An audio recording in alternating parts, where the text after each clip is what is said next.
Marshall, and you're listening to the Hometown Real Estate Broadcast Network. This is Good evening and welcome inside Regency Furniture Stadium. It is our Faith and Family Night, also our Trash Cancer Night, here at the Southern Maryland Blue Crabs as the Blue Crabs host the High Point Rockers. Steve, this is going to be a really fun series to watch for a ton of reasons.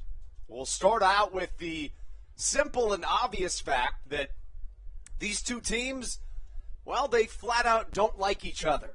Last time they met in the only series they played against each other in 2021, the two had really high tensions all the way throughout, and it led to a benches clearing brawl.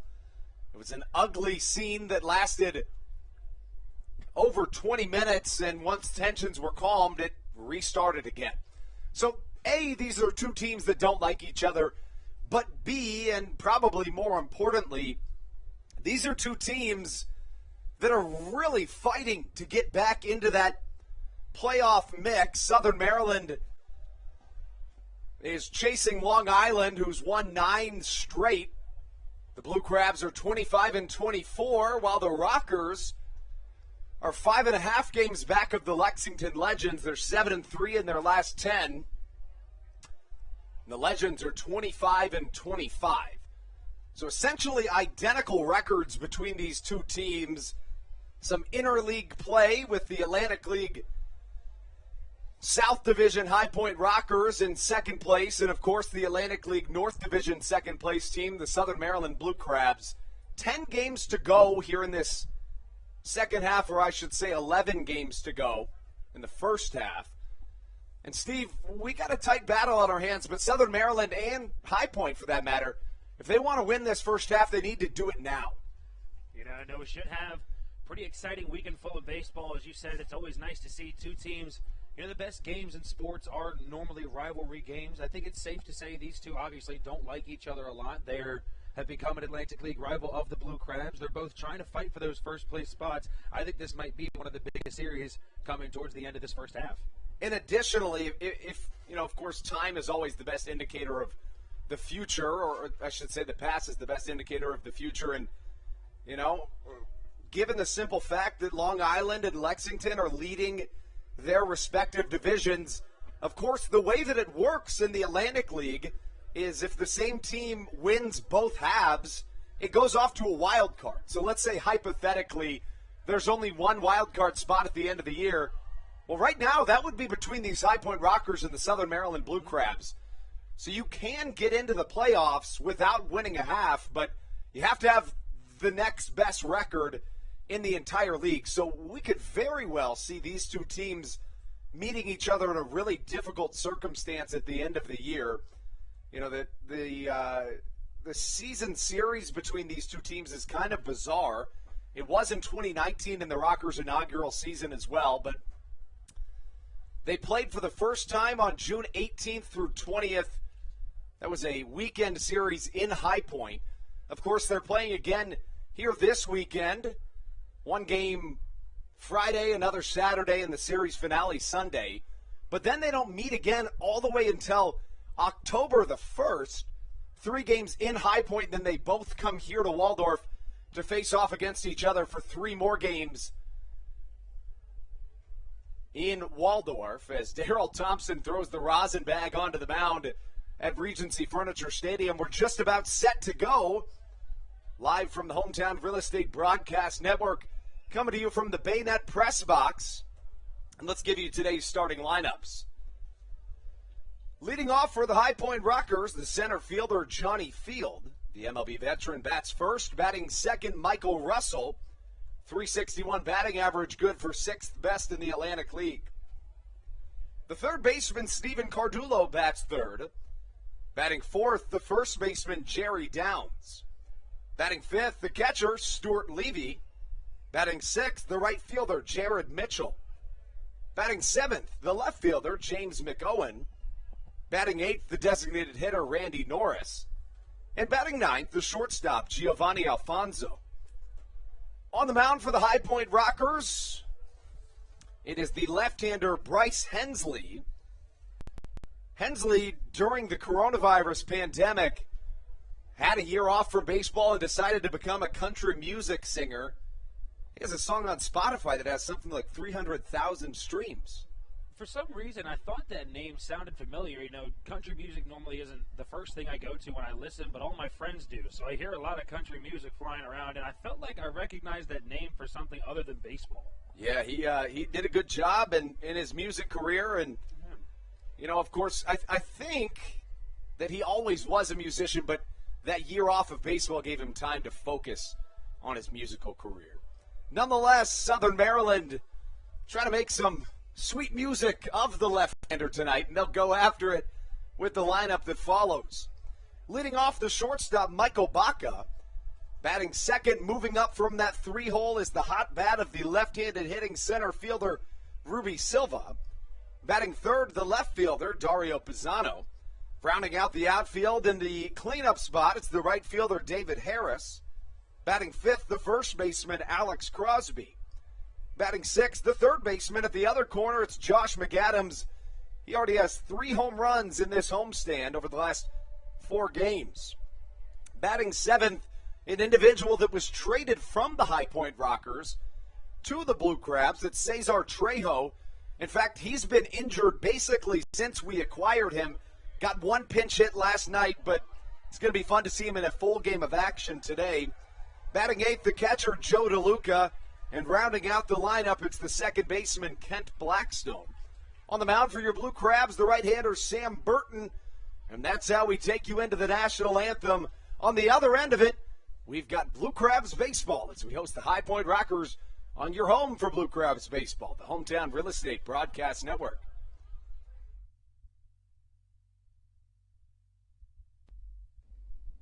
This is Josh McAdams, and you're listening to the Hometown Real Estate Broadcast Network. Did you know that the Washington, D.C. metro area is the fifth most expensive place to live in the entire United States of America? Sometimes finding affordable housing in this area can feel impossible. If you're struggling to find affordable housing, look no further than the Villages of St. Charles by Ross Properties. You can visit them online at villagesatstcharles.com for more information today. Villages of St. Charles. They'll have you safe at home. There's nothing quite like when the Blue Crabs retire the side. At Wealth Management Partners, they're on your side for your retirement planning needs. It's never too early to start planning your retirement. Talk to the experienced financial advisors of Wealth Management Partners located right here in Waldorf. Call them today at 301-885-0955. Again, Wealth Management Partners. Call them today at 301-885-0955.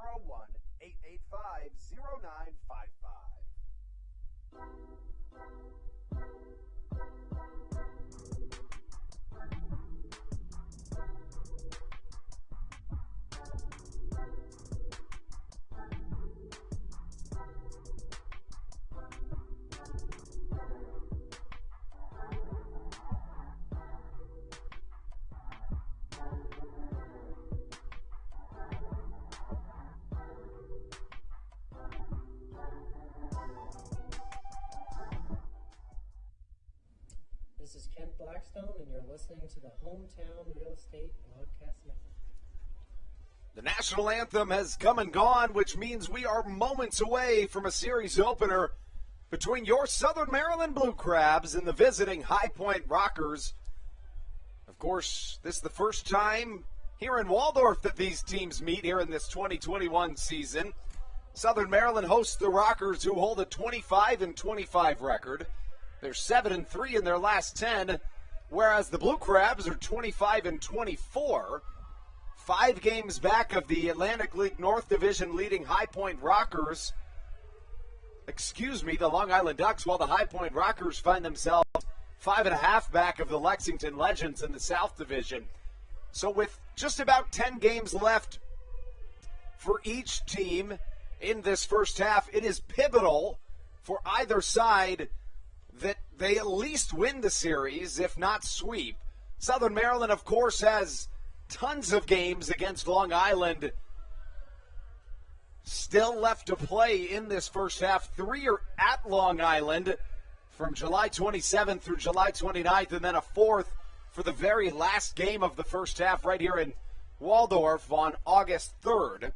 Sam Burton gets the ball for the Blue Crabs. The right-hander holds a 2-4 record with a 7.11 ERA. But, Steve, that really isn't indicative of how he's been in his last 6 starts. Talk a little bit about how he's turned things around. You know, earlier in the season, Sam Burton, we talk about it all the time. He's one of these Blue Crabs pitchers that had some walk trouble starting off. But as of recent, that really hasn't been the case. He just lets up a lot of hits, just 44 innings pitched, 49 total hits. But his last 6 starts, he's been fantastic on the mound so far. 2-4 on the year, bring that ERA down, as you said, to 7.11. He was upwards of 14 at some point earlier this season. He's really just locked down on the mound. And the first batter that he faces off against comes in the form of Johnny Field. Now, I have no real true fact behind this, but I think it's a fair assumption in that the Rockers traded Cesar Trejo to the Blue Crabs because Johnny Field signed the very next day. So you'd have to assume that Field was the individual that they opted for over Cesar Trejo. Trejo, probably a revenge series for the former Seattle Mariners prospect who is coming off of an injury, had a pinch hit last night. But truly, this is his first real live game action. First pitch of the night from Sam Burton, fouled off the top of the Legends Club for strike number 1 against Johnny Field. Fields played in 22 games this season, holds a .266 batting average, a trio of home runs to accompany 17 RBIs. In Burton's last start, the right-hander back on July 18th in Lancaster went 4 1/3 innings, getting the loss. He allowed 3 runs, 2 of them earned. The real issue is that he walked 6 batters on that night. As a long shot to the left side, it's a no-doubter from Johnny Field, and not the start you're looking for if you're Southern Maryland. You know, something that Southern Maryland has tended to struggle with in past games. We saw it last night. We saw it multiple times during that Gastonia Honey Hunter series here. They let up that big inning. You know, it hasn't happened yet. Obviously, we're only 1 batter in, but in order for the Blue Crabs to win this game, they need to be able to be locked in and not give up that big inning against their opponent. And you can almost hear the crickets here at Regency Furniture Stadium. Just about everybody silent after the third pitch of the game is hit out of the stadium. The Rockers on top here early. Burton's first pitch to the next man up, trying to rebound against Michael Russell. Russell's bat has been on fire of late. The smoldering second baseman is hitting .432 in the month of July. A called strike from Burton gets us started as he tries to rebound after certainly not the start he had drawn up. DeLuca catches a fastball off the outer edge to even the count at a ball and a strike. You know, Field in that last at bat was super locked in. First pitch sent another ball super deep over that Legends Club, and all he had to do was wait on about a half a second, and that's what he did. Michael Russell hits .361 on the year. That's good for 6th best in the Atlantic League in the season. He's played in 43 of the 50 games for the Rockers as a jam shot falls foul. The count of ball and 2 strikes. Russell has stolen a dozen bases while hitting 4 home runs and bringing home 26 RBIs. Just 11 strikeouts for Michael Russell in 43 games played. Not too shabby. Certainly a guy that's going to put the ball in play more often than not. You know, 11 strikeouts and 169 at-bats. That's very impressive. And another ball sails over that mini monster in left field. And back-to-back jacks start us off here in Southern Maryland. And a 2-0 lead for the High Point Rockers early.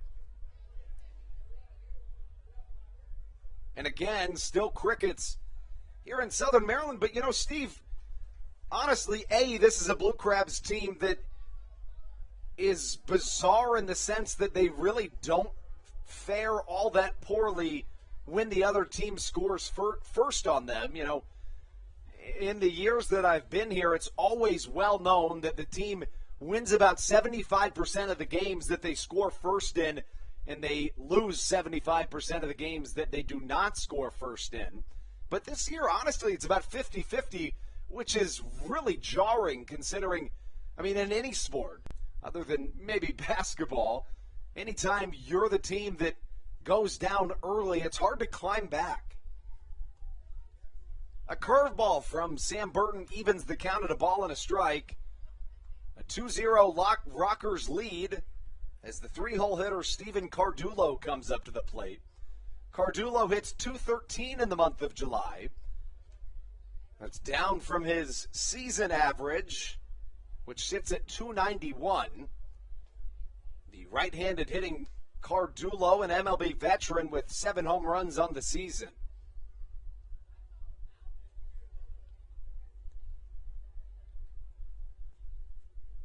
Right-on-right matchup. Cardulo squats way into his stance and sees a slider miss on the outside corner. 2 balls and a strike.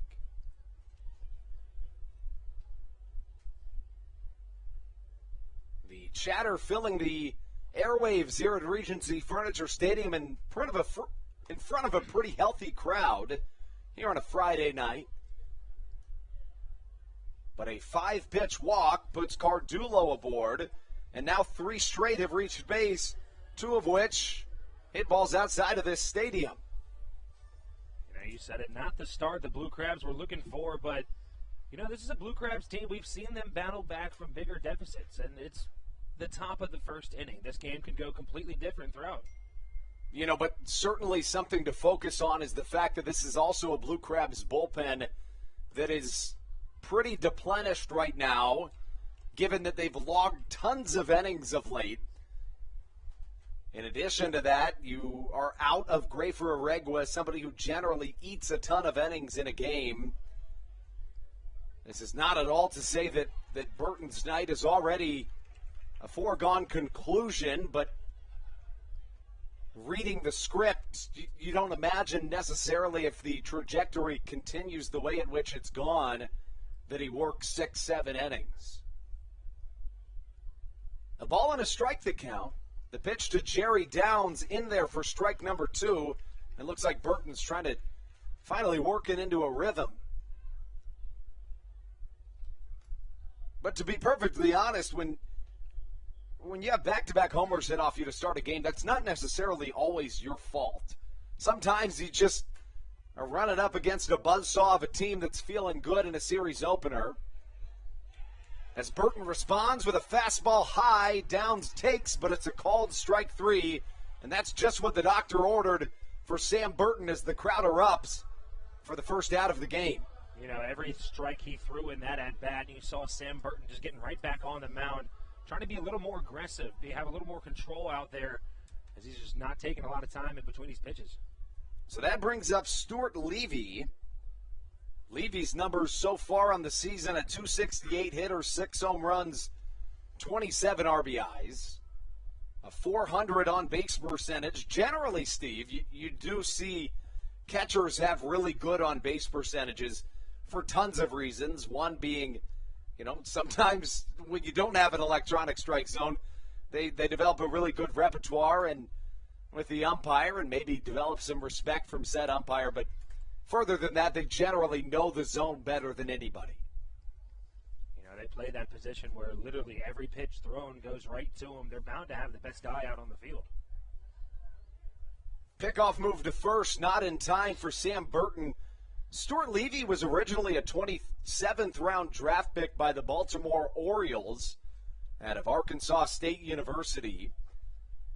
The 28-year-old stands at 6'2". He spent the first 5 seasons of his career in the Orioles organization, reaching as high as AAA Norfolk, but was released from the Bowie Bay Sox in 2019 and has spent this entire 2021 campaign here in the Atlantic League. And it seems like Burton's found his groove. Really, it looks like all it took was me saying that hopefully it's not a bullpen night, and he was like, I heard that. I'm going to start throwing strikes. Andrew, stop talking. Sometimes you get so locked into a game, you forget that you don't have a bullpen. And I think Sam Burton was like, oh, yeah, Andrew's right. I need to continue this and be better.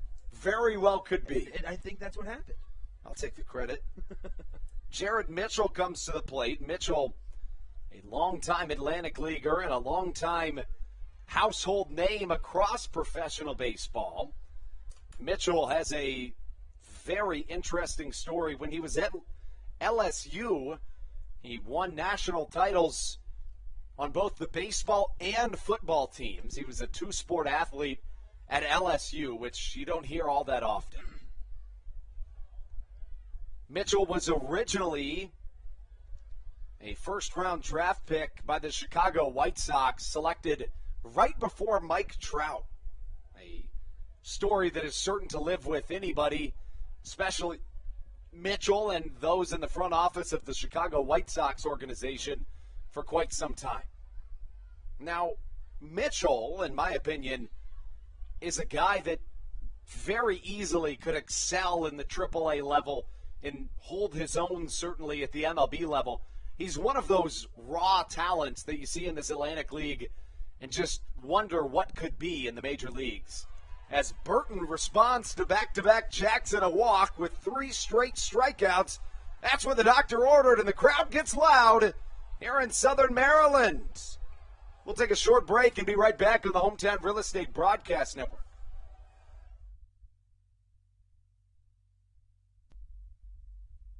Hey, Blue Crabs fans, make sure to visit the All-American Steakhouse and Sports Theater at 35 St. Patrick's Drive, right here in Waldorf, for some great food with great friends. Their steaks are fresh, hand-cut, in-house daily, as well as many other fresh seafood, chicken, and beef options. They offer outdoor and indoor dining, available each and every day, along with the same great menu to go if you would like. Please visit them online at www.theallamericansteakhouse.com. That's www.theallamericansteakhouse.com. You can also visit them on Facebook or Instagram. They have daily specials that you just can't pass up. Thank you, Blue Crabs fans. All Pawn is Southern Maryland's premier pawn shop and is the official pawn shop of the Southern Maryland Blue Crabs. Stop by and say hello today. They've been a part of the Southern Maryland community for 18 years. If you need some cash to hold you over, or if you're just doing some spring cleaning and want to clear some stuff out, please bring it by All Pawn and let them make you an offer. If you have broken jewelry or some that you just don't want anymore, please bring it by and they'll pay you more than anyone in the Tri-County area. They're located on 301 in White Plains, just south of DeMar Road. Go Blue Crabs!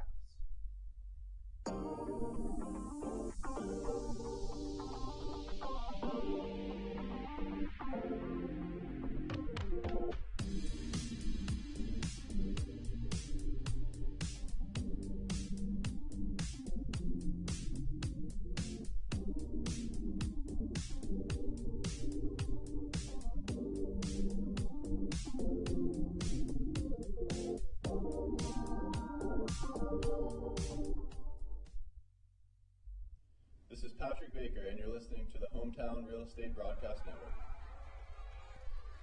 Southern Maryland quickly falling into a 2-0 hole, but plenty of baseball to be played.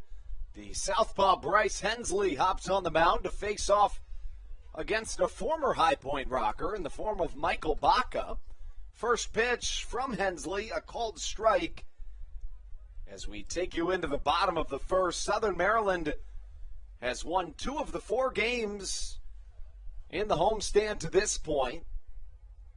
It was a homestand unlike any other, to say the least. Steve, what has happened to get us to this point?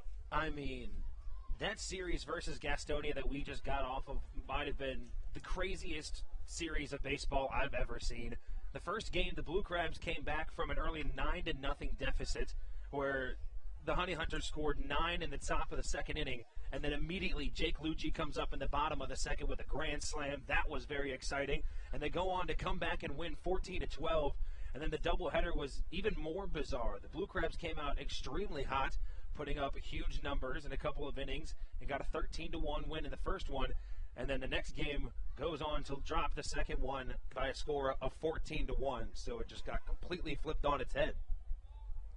Yeah, it's been a truly bizarre series that we've seen to this point. As we move on to the latter portion of the homestand, the weekend series, as Southern Maryland hosts the High Point Rockers. But, you know, last night, of course, was the first ever Wing Wars here at Regency Furniture Stadium. The Blue Crabs transformed into the Blue Cheeses for a night. Certainly not the inaugural Blue Cheeses game the team was hoping for. What a play! The shortstop, Giovanni Alfonso, in the 5.5 hole, basically in the outfield, across the body, and a beautiful scoop from Jerry Downs for out number 1. You know, any day of the week, that ball would normally be Steven Cardulo's, as he's got to move to the left side. He has the momentum to come in there. But a nice job by Alfonso. He stopped running all the way at the Blue Crabs bullpen. He was hustling for that ball. You know, that's certainly a play that you could see Michael Baca making any day of the week. So for Baca, really, you just got to tip your cap. Left-on-left matchup. Ruby Silva shows bunt, but it bounces right back into himself. Hold on. This ball has gone fair. Steve, I thought that hit him. Did you not? Oh, that actually wasn't. Now, I did not. I thought that hit him right away. I thought Ruby Silva was joking around. At first, it looked like Ruby Silva was messing around trying to blow the ball back into fair territory, and then it actually did. Yeah, that was weird.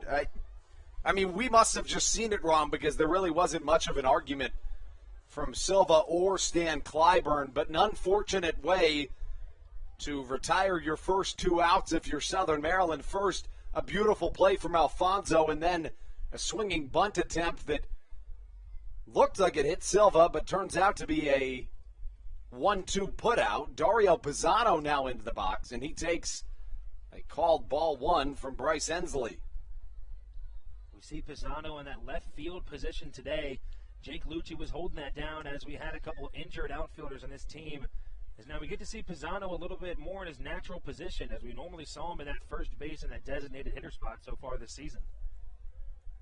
Bryce Hensley, a 25-year-old, 6'4" left-hander, originally from Asheville, North Carolina.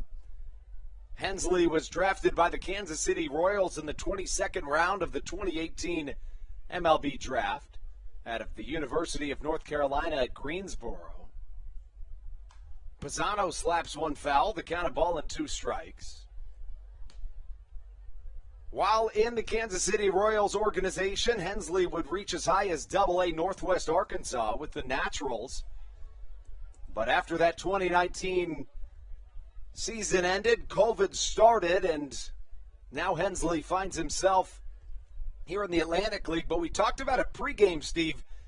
This is a guy that made good use of the pandemic and some downtime. He's become a country music phenomenon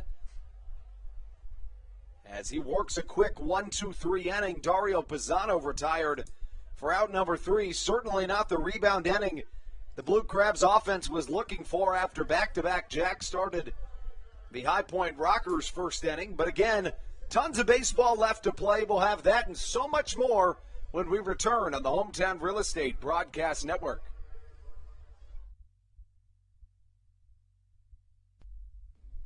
This is Sam Burton, and you're listening to the Hometown Real Estate Broadcast Network. Chick-fil-A of Charles County has been a proud supporter of the Southern Maryland Blue Crabs since their inception in 2008. For years, they have sponsored the Southern Maryland Blue Crabs, America's prisoners of war and missing in action. In between the second inning of each game, there is a moment of silence brought to you by Chick-fil-A. The Southern Maryland Blue Crabs appreciate and respect not only Chick-fil-A, but all of those that have served our great country. The seat that they sponsor was made possible by Chick-fil-A of Charles County. Thank you so much, and visit any of your Charles County Chick-fil-A locations today. The Charles County Department of Health encourages you to get the COVID-19 vaccination today. You can get it all over Southern Maryland or no matter where you are across the United States. Vaccinations are offered right here at Regency Furniture Stadium with no appointment needed. Charles County Department of Health and the Southern Maryland Blue Crabs urge you to take one for the team and get the vaccine.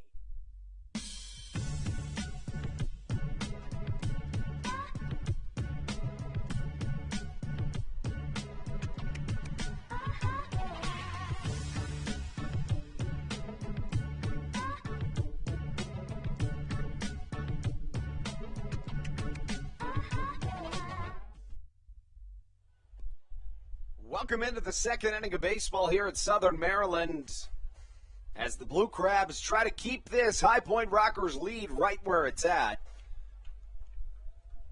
The top of the second begins with the 7-8-9 of the Rockers order, beginning with James McOwen. The left fielder starts us off with a high fly to the left side. Dario Pisano settles under it and gloves it for a quick out 1. Steve, despite the really difficult start that Sam Burton had to this game, he's rebounded well. And he's rebounded well without a mound visit, without a chance, like even Joe DeLuca hasn't even had the time to go out there and talk to him and calm him down. He's just been able to just kind of rework and go at these batters on his own. Yeah, he's done a really good job of taking matters into his own hands. Generally when pitchers allow those big home runs, they try to do it themselves, and it doesn't work so well, but it certainly has for Burton, who settled in nicely after a rough start. Back-to-back homers from Johnny Field and Michael Russell began this ball game. But Burton, as we mentioned, has locked in since. He faces off against Randy Norris. Norris, the designated hitter here this evening for High Point. An off-speed pitch misses, and the count, 2 balls, no strikes.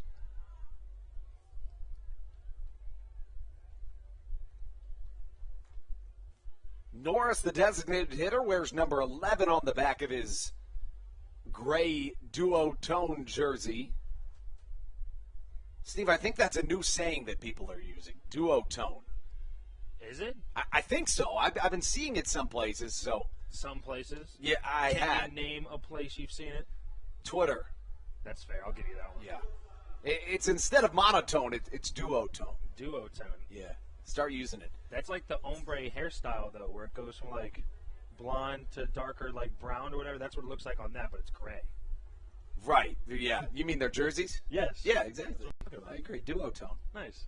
All right. So after Randy Norris is hit by a pitch, and Stevie and I have a little sidebar conversation, a pitch bounces off of home plate and finds its way underneath the Roy Rogers backstop padding, allowing Randy Norris to advance into scoring position as Giovanni Alfonso steps in with a 1-0 count. It's the free passes that have kept the Blue Crabs from success in the games in which they've lost here in this homestand.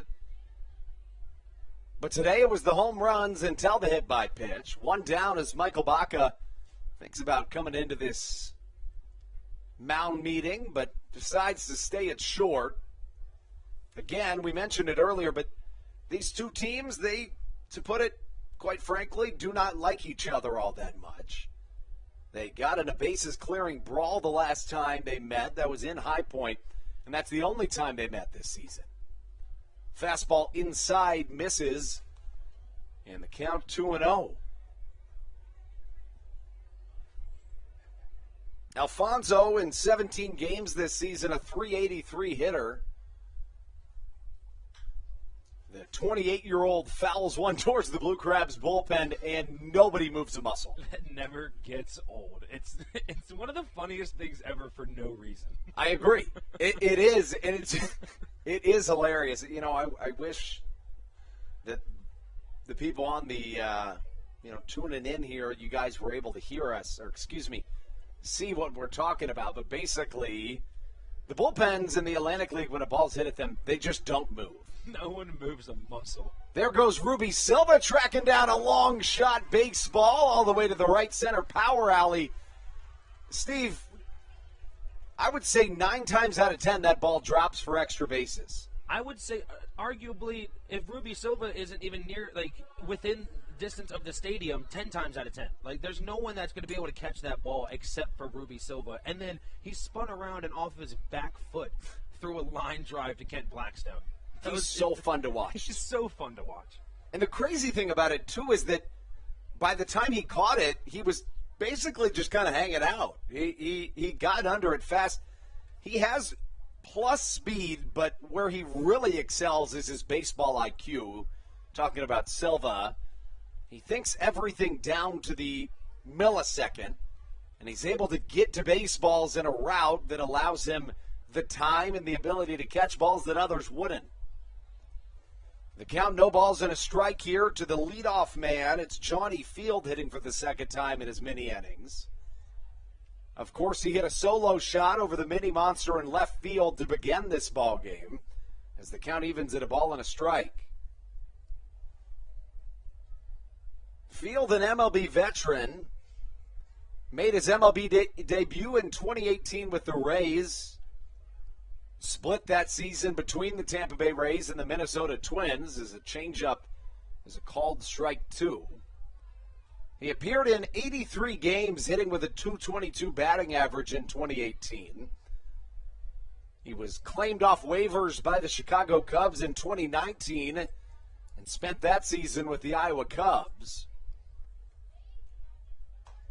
Fastball outside corner. Burton walks off the field thinking it's strike three. I was feeling the same way, but So was I. you know who wasn't? The robotic umpire. The robotic umpire. He said no. Or something like that. I don't know how robots speak. Well, it probably said ball because that's normally, it only says ball or strike. That's true. That is true. So it actually just said ball. Ball two. That's not what it said, but that's what I'm telling you. It's the second ball of the count. Now three. As the count works full with 3 balls and 2 strikes. Field went to college at the University of Arizona.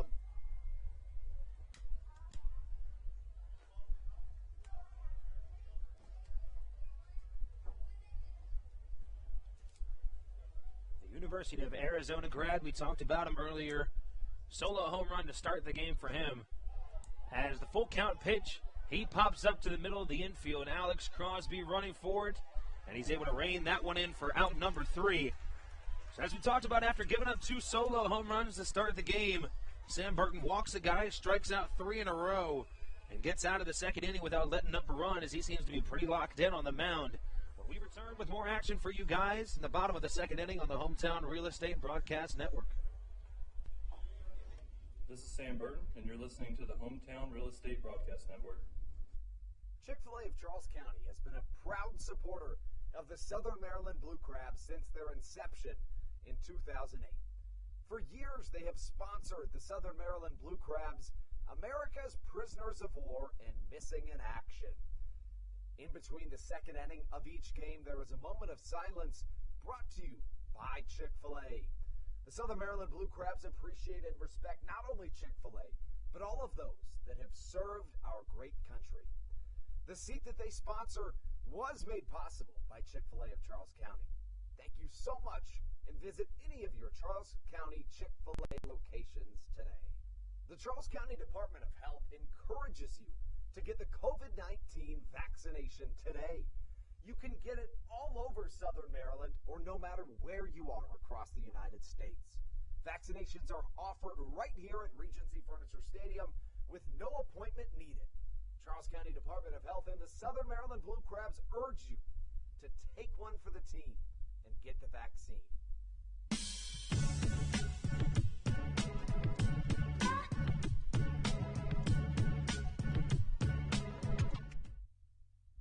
This is Will Decker, and you're listening to the Hometown Real Estate Broadcast Network.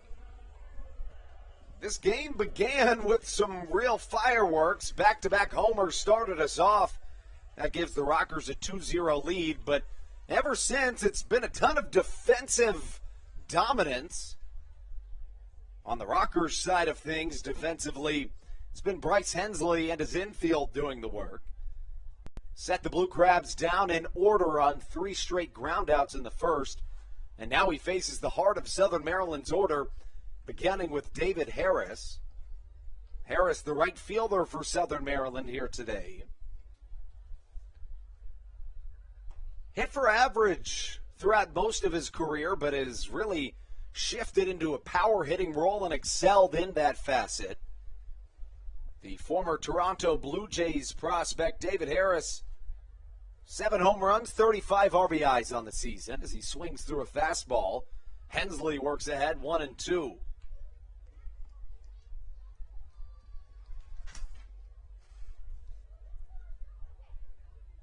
In Hensley's most recent start, he got the win against the Lexington Legends. He allowed 1 earned run. Make that 1 run, it was unearned in 6 innings of work as David Harris goes down on strikes. Hensley's looking good here early. The Southpaw comes into today's game with a 3-3 record in 7 starts to accompany a 5.45 ERA.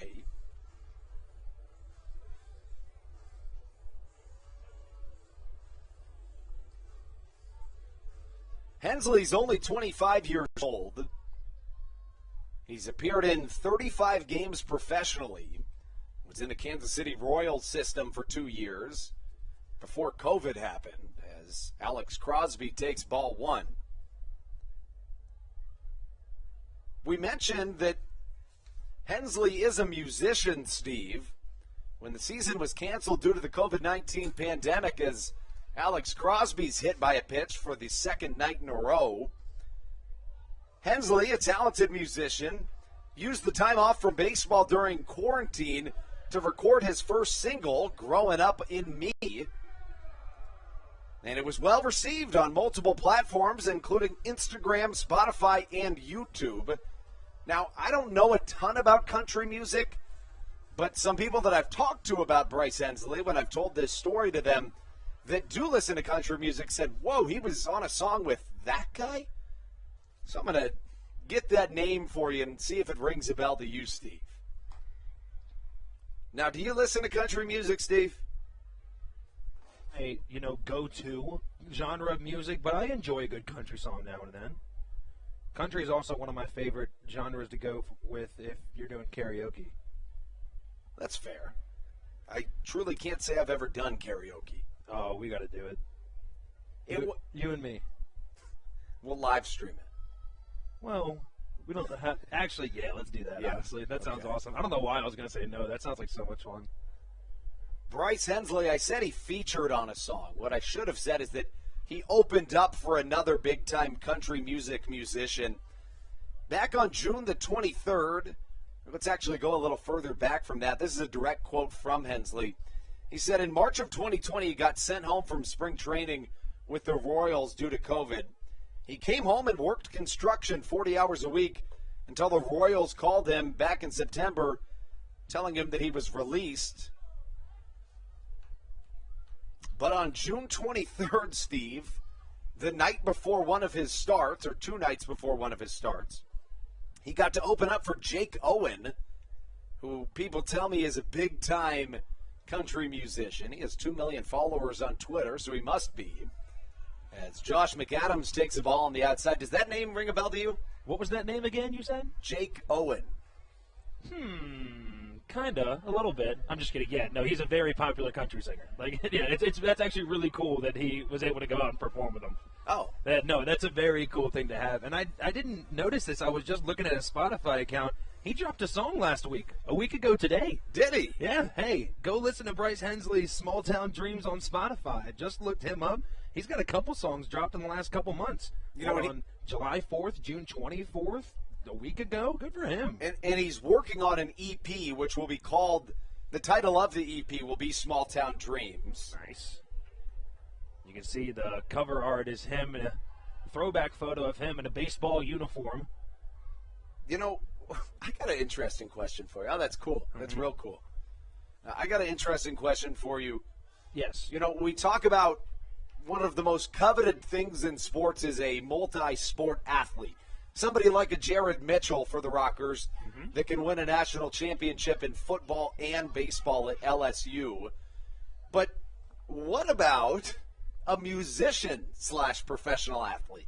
I don't think we've ever seen that before. Yeah, when you had mentioned that he's also, it's kind of cool, professional baseball pitcher and part-time professional music maker as well. Yeah. I think that's a really cool thing to have. I tried to think of a couple of them. I really can't think of an athlete that, let's say baseball player, because there might be more athletes out there, of course, that have music, but I can't think of like a professional baseball player that's doing that. Really, the only one that comes to mind that has done it to any degree of success would be Damian Lillard, the point guard for the Portland True. Trailblazers. Agreed. Dollar Dame is his rap name that he goes by. But, many have tried, many have failed. You look at the Kobes of the world, the Shaqs of the world. Whoa. No disrespect to DJ Diesel. Yeah, Shaquille O'Neal. And that brings up a good point. DJ Diesel, that's my man. that's true. And I love Shaq to death, but he's just not a musician. I agree. But I think Shaq is top 5 funniest humans alive. I was about to say, He's- top 5 humans. I agreed overall. And a lot of human. That's a lot of human. Cesar Trejo up to the plate. After 2 got aboard, Alex Crosby was hit by a pitch, and then Josh McAdams walked. Trejo, the designated hitter for this Southern Maryland team, facing off against the very same team that traded him to the Blue Crabs back on June the 29th. Trejo swings at a pitch in the dirt and is called out on strikes here with 2 down now in the bottom of the second. Hensley's used that breaking ball in the dirt a lot, and it's fooled a couple of these Blue Crabs batters as Trejo, big swing and a miss on a ball that looked to go about 58 feet. So with 2 down, 2 on, a 2-0 lead for the Rockers in the bottom of the second, that's a whole lot of twos. Bryce Hensley finds Joe DeLuca coming to the plate. DeLuca, the catcher, wears number 17 on the back of his red Maryland-themed Blue Crabs jersey. The average has continued to climb for the New York native DeLuca, hitting 271 on the year. A couple weeks ago, the average was down in the 220s. DeLuca's really turned it on these last couple of weeks, shown some true power behind the bat of this catcher. We talked about it last time. We normally don't get to see him from this right-handed batter's box side. He's normally on the left-hand side. It's always exciting to see him switch it up. It really is. We don't get to see it very often. He's a 282 hitter in the right-handed batter's box, so pretty good splits in less opportunities than he's had from the left side this year. And I can't really say that I think he looks more comfortable in one side than the other. I mean, he clearly has it from both sides. I think, in general, Joe DeLuca just looks comfortable at the plate right now. The last really good switch hitter for Southern Maryland was Frank Martinez, of course, the third baseman for Southern Maryland in 2018 and 2019. Martinez hit over 320 in 2018 and did it from both sides. Charlie Valerio, another one that comes to mind. That was in the 2019 season, a catcher, a power-hitting catcher with good speed that very much like DeLuca, liked to lay down the bunt every once in a while, and it always caught everybody off guard. I mean, even right now, if there weren't 2 outs in this situation, this would be a perfect time to lay a bunt down. DeLuca hits one hard to the right side. The puzzling part about Valerio, though, while he had very good speed, especially for a catcher, Valerio had a larger frame. I mean, it wasn't big by any means. That's not what I'm trying to say. He was just very muscular. He's just not a guy you would expect him to pop out of the box, but he did. So when he laid down those bunts, nobody saw it coming. You know, it's the best. You see Williams Astudillo for the Twins. You know, this guy will hit a ball on the gap, and he's got some speed around those bases. DeLuca swings through a curveball in the dirt as Bryce Hensley strikes out the side. Potentially one of those innings you look back on if you're Southern Maryland wondering what could have been. Final note on the switch hitter situation. Charlie Valerio is actually headed to the Olympics right now to be a member of the Dominican Republic team in Tokyo. Good for Charlie. We'll have more Blue Crabs baseball for you when we return on the Hometown Real Estate Broadcast Network.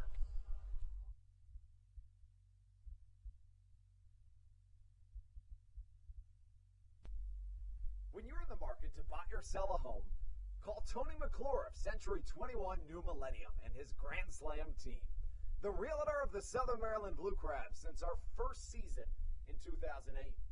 Tony and his team of preferred partners includes Tim Murphy of CNF Mortgage and Steve Scott of the Scott Law Group.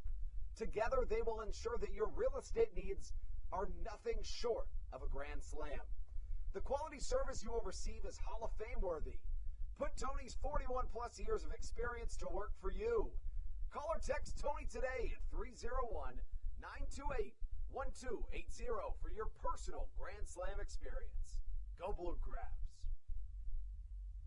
Did you know that the Washington, D.C. metro area is the 5th most expensive place to live in the entire United States of America?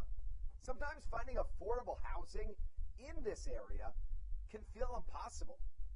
If you're struggling to find affordable housing, look no further than the Villages of St. Charles by Ross Properties. You can visit them online at villagesatstcharles.com for more information today. Villages of St. Charles. They'll have you safe at home.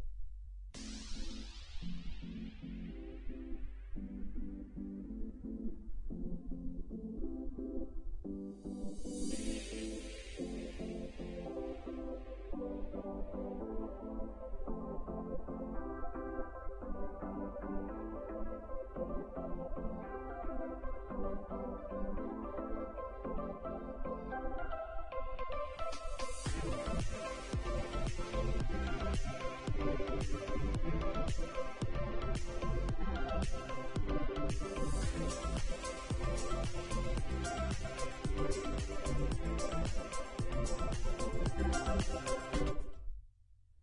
is Matt Latos, and you're listening to the Hometown Real Estate Broadcast Network. Welcome back inside the Hometown Real Estate Broadcast Network as Sam Burton works into his third inning here at Regency Furniture Stadium. The Blue Crabs hosting the High Point Rockers here on a Friday evening. Faith and Family Night here in Waldorf, Maryland. Additionally, Trash Cancer Night. Steve, talk to me. What is Trash Cancer Night? I know, but let's pretend as if I did. All right, so we're trying to emphasize the trash part of cancer because we have these trash cans set up around the concourse. People here at the stadium can come pay $1 and you get to hit a big metal trash can. I did it earlier. There's a video of me on our Instagram account. It's a great video. I look great in it, of course. And then you get to go around where all the money is going to be donated to cancer research facilities. And where does the money come from? The money comes from the people. What are they paying for? That's what you forgot. Maybe I missed it. You pay $1 to hit the trash can. Did you say that? Yes. I'm sorry.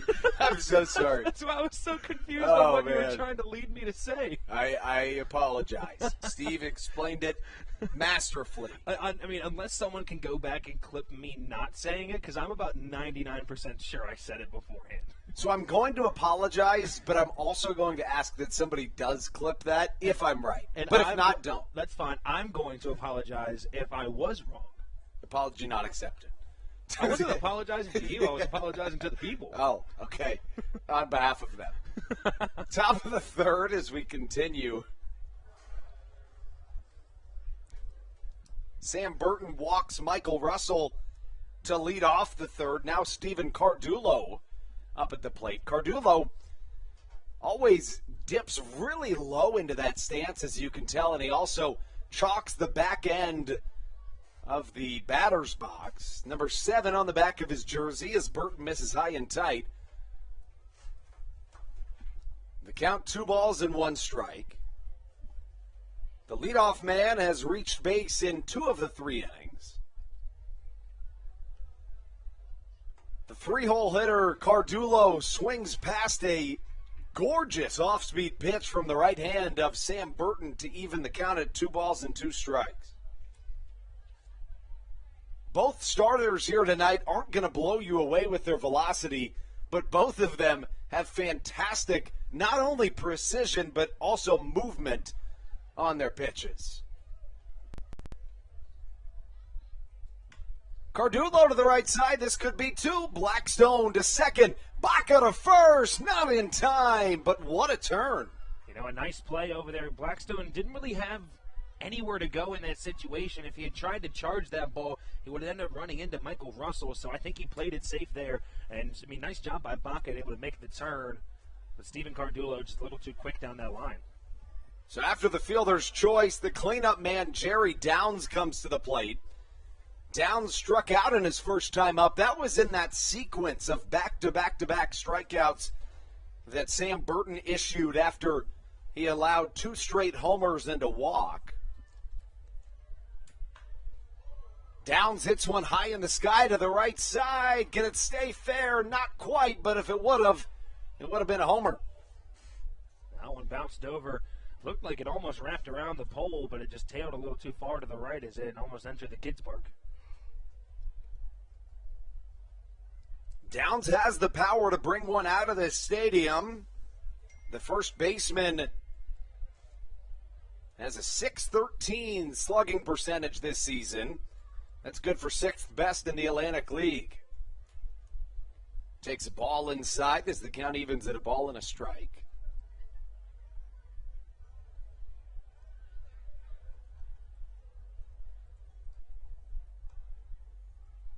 Change up high and away misses. The count 2-1. Downs began his professional career in the Boston Red Sox organization. The first baseman was drafted in 2015 in the 15th round out of St. Thomas University in Miami Gardens, Florida. As Towne steps back and collects his thoughts before the next pitch.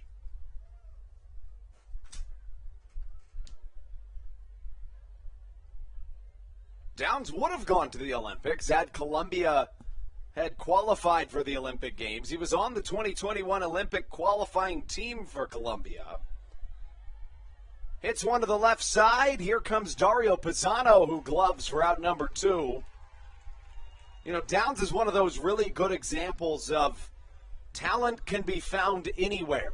And I say that because he went to an NAIA school, Steve, and those are generally viewed with a negative connotation, as are Division III schools where both of us went to. But, I mean, you and I both know, having gone to D3 schools, there's great talent anywhere. And, you know, Jerry Downs getting drafted in the 15th round of the MLB draft out of an NAIA school is living proof. You know, I mean, there are guys that I've personally become friends with when I graduated from Salisbury University, you know, very prestigious D3 school in the sports world. There are guys that will have D1 talent, but will be at a D3 school just because maybe they didn't get as much exposure in high school. You know, it's just little things like that, and then they go on to prove that, hey, I am better than some of these people out there, just like Jerry Downs did. It's true. Up comes Stuart Levy. Levy, a former Baltimore Orioles prospect, swings through a curveball as the count evens at a ball and a strike. Levy struck out his first time up to the plate. Burton still settling into that groove, has had bumps in the road since, but after allowing back-to-back homers to the first 2 batters of this game, not only was the entire stadium silent, but it certainly wasn't something that looked like a good outcome for the Blue Crabs. It was a bad sign. You know, you give up 2 solo home runs to the first 2 batters you face. I don't know if there's anyone in the stands that thinks, oh, this is going to be a good game. You know, it's just what you think. And then, obviously, it's the game of baseball. You got to wait a little bit, and now Sam Burton's pretty locked in on the mound. The 1-1 pitch hit hard to the right side, and David Harris glides in and catches it for out number 3. A lot of offensive silence since those back-to-back homers. It's a 2-0 lead still. In fact, those 2 home runs were the only hits of this entire ball game. Southern Maryland trying to change that when they come back to the plate. It'll be 9-1-2. Kent Blackstone, Michael Baca, and Ruby Silva when we return on the Hometown Real Estate Broadcast Network.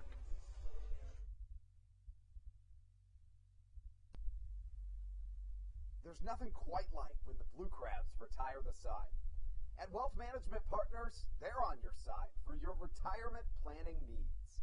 It's never too early to start planning your retirement. Talk to the experienced financial advisors of Wealth Management Partners located right here in Waldorf.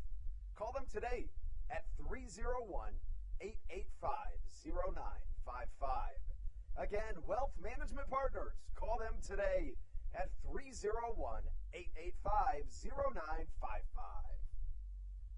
Weiss Markets is a proud sponsor of the Southern Maryland Blue Crabs and has been since their inaugural season in 2008. Weiss Markets also presents one of the Blue Crabs' best and most famous promotions every single year.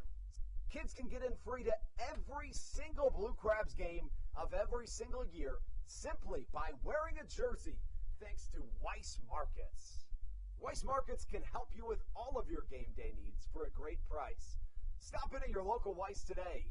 Eat better, spend less. That's wise.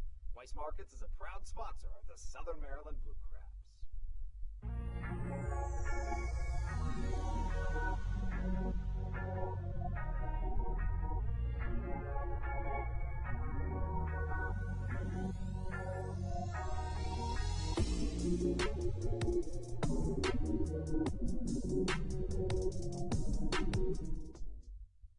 This is Sam Burton, and you're listening to the Hometown Real Estate Broadcast Network. 9-1-2 for Southern Maryland, and we've talked about it a lot, Steve, but Stan Clyburn always does a really good job of loading the bottom of the order. Of course, Ken Blackstone, a really good option for that. Yeah, we've seen Blackstone normally in these 1 and 2 spots of this lineup, but we see him flip-flop around every once in a while, you know. You like to have good bats towards the bottom of the lineup because you want to be able to flip that lineup over with a good batter and then bring up Michael Baca once again. As we see, Ruby Silva has moved up into that number 2 spot, pushing Kent Blackstone down to that number 9 spot. As Blackstone looks at a third pitch ball as he now has a 1 and 2 count to start off the bottom of the third inning. Blackstone's first at-bat of the day so far. As 1-2 swinging as he grounds one over to the first baseman, Jerry Downs, as he's able to field that one cleanly for the first out of the inning. Southern Maryland still hitless to this point.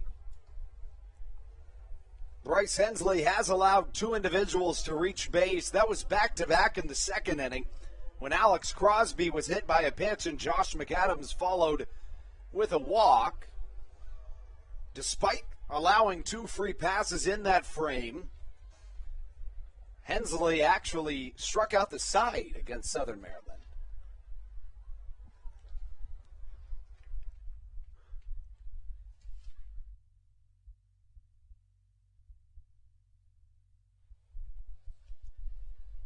Michael Baca up to the plate for his second time of the day. Tomorrow is Olympic kickoff night here at Regency Furniture Stadium. The Olympics really close to getting underway. And Steve, we actually got a really exciting piece of news today. We did. We have a Paralympian that lives in Waldorf coming out to throw first pitch tomorrow.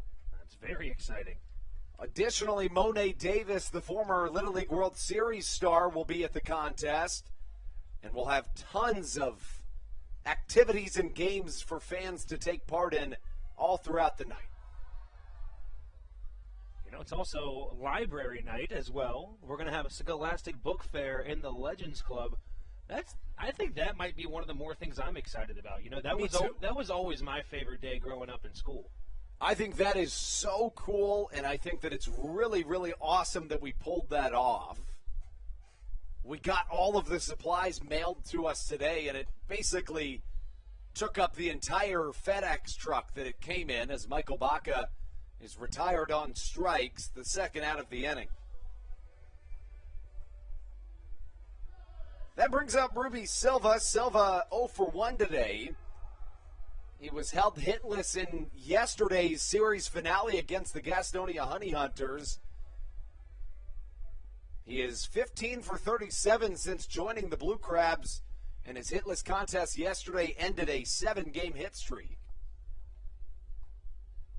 Taken all the way on the first pitch from Hensley. It's a called strike.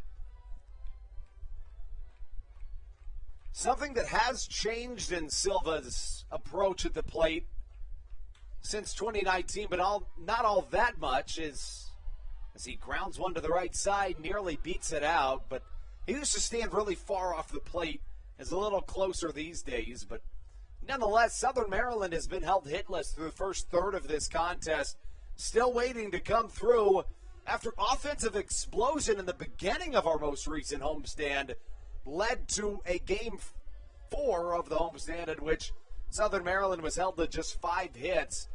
Sam Burton on his way back to the mound. When we return on the Hometown Real Estate Broadcast Network, it's Jared Mitchell, James McOwen, and Randy Norris for the High Point Rockers.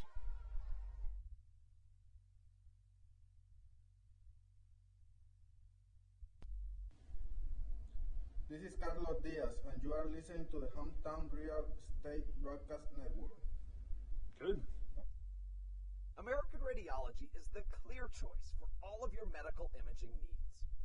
With locations in Charles and Calvert counties, they offer a full range of imaging services.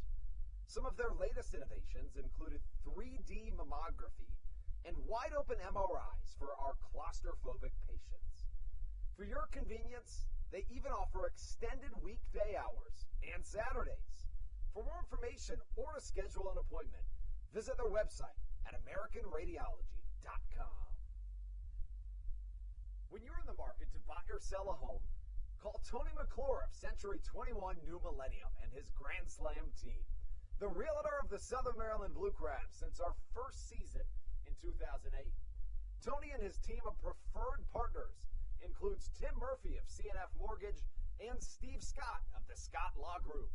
Together, they will ensure that your real estate needs are nothing short of a grand slam. The quality service you will receive is Hall of Fame worthy.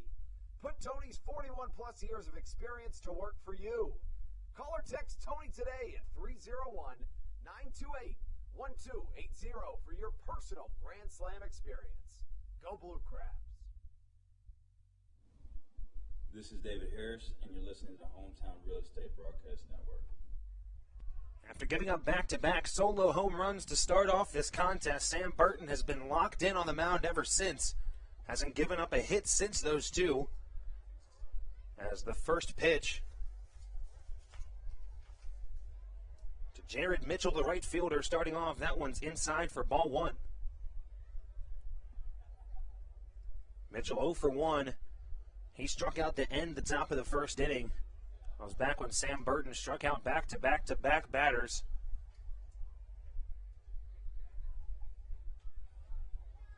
Second pitch, this one missed low out of the zone. There's a 2-0 count to Jared Mitchell as he starts off.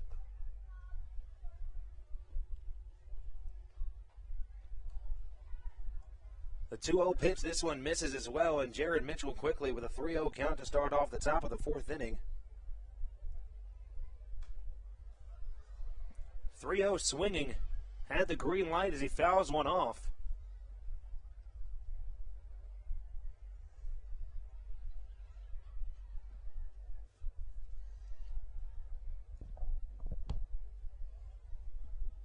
And Sam Burton, just 3 strikeouts on the day for him, all of those coming back-to-back in the first inning. As a 3-1 pitch to Mitchell, fastball as he fouls that one off the foot. As after a 3-0 start, the count runs forward, 3 balls and 2 strikes.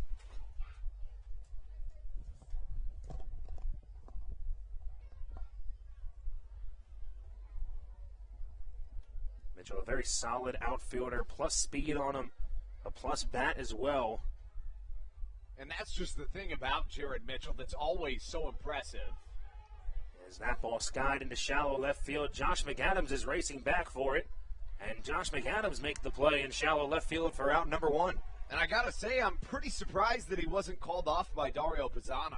You know, normally it's, even if the left fielder isn't able to get to that ball, it's normally would be the shortstop of Michael Bacchus. It's rare to see a third baseman backing up that far for that ball, but, you know, that's just who Josh McAdams is. It's true. You can almost see him gauging that ball like an outfielder would. Very unique play to get us started in the fourth. Nonetheless, 1 away. As the first pitch to James McGowan, the left fielder, fastball, that one misses low and in, almost grazes off of his feet. McGowan goes and gets it himself. I always love it when that happens. Yeah. I love when guys are, I don't know if this is the right word, I guess humble enough to know, like, yes, you are a professional baseball player, but, you know, just be a nice guy. Go grab the ball. I agree. Help out every once in a while. It's agree. awesome. You know, you see once you get to the professional, some people's ego starts to get in the way. And the guys that don't let that happen are just some of my favorite players, of course. Oh, the best. The best of the best. I was having a conversation with one of my friends last night. The topic was, would you rather be a superstar that nobody likes, or would you instead, the alternative is that you're not a starter, you play a little bit, but everybody loves you, you're the guy that picks the music. Just like a very average player. Right, but everybody loves you, you pick the music, it's almost like Gerardo Parra, and he's just the example that comes to mind. You know, I think I'm picking option number 2 anyway. I am too. Yeah, I think I was that guy growing up. You know, I was never the best baseball player you'll ever see, which Sam Burton's currently playing like the best baseball player we've ever seen, as he has been absolutely locked in on the mound after giving up 2 solo home runs in the first, and now quickly gets back-to-back outs in the top of the 4th inning. Yeah, I agree. I mean, you want to be that guy that everybody loves. Yeah. You know, what's the point in going throughout life? Yes, you got all this money, you got fame, but no one likes you. It's true. Now brings up the 8-hole batter of Randy Norris. He's the designated hitter for today, as he was hit by a pitch and then left on third base, as he was the only runner to get on in the second inning for High Point. As the first pitch misses for ball one. Second pitch breaking ball. This one breaks a little bit too far out of the zone for ball two. And Andrew, we talked about it earlier, Sam Burton's not going to blow you away with a fastball, but you can see a lot of break on that pitch, as that one started maybe a little bit middle end of the strike zone and they just tailed out of the way. Certainly. That one drove back up the middle, one hop fielded by Sam Burton.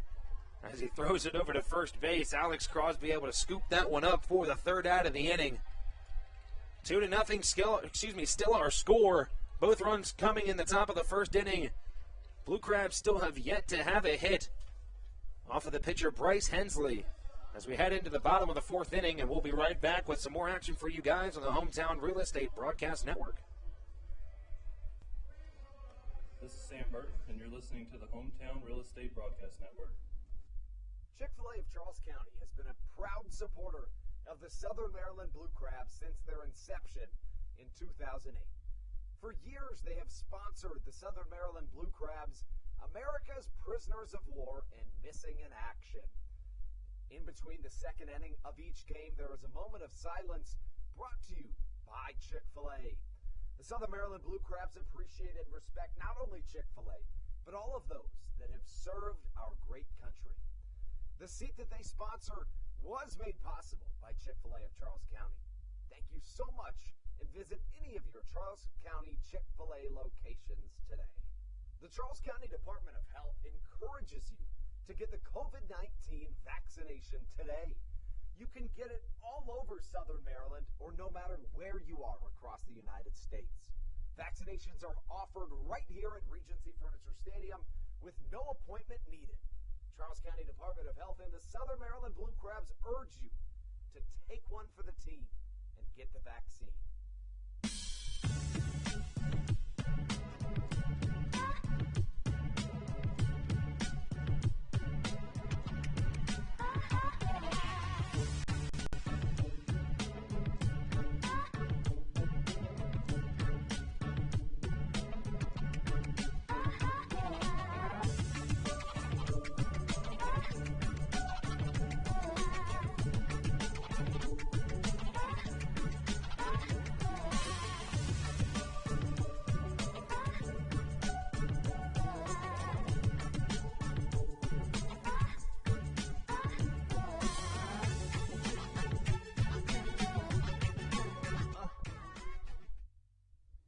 This is Will Decker, and you're listening to the Hometown Real Estate Broadcast Network.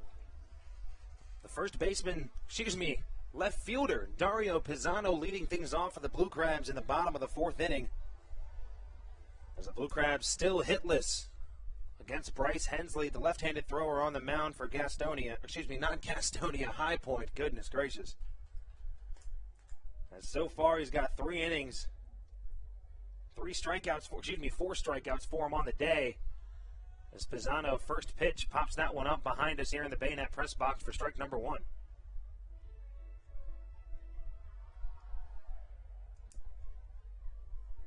Pisano grounded out to second base to end the top of the first inning, as he sits with an 0-1 count.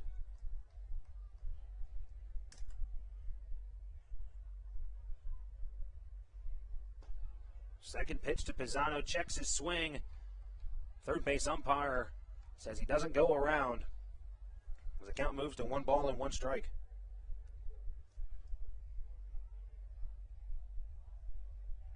Pisano in yesterday's game was just 1 for 4 in that designated hitter position.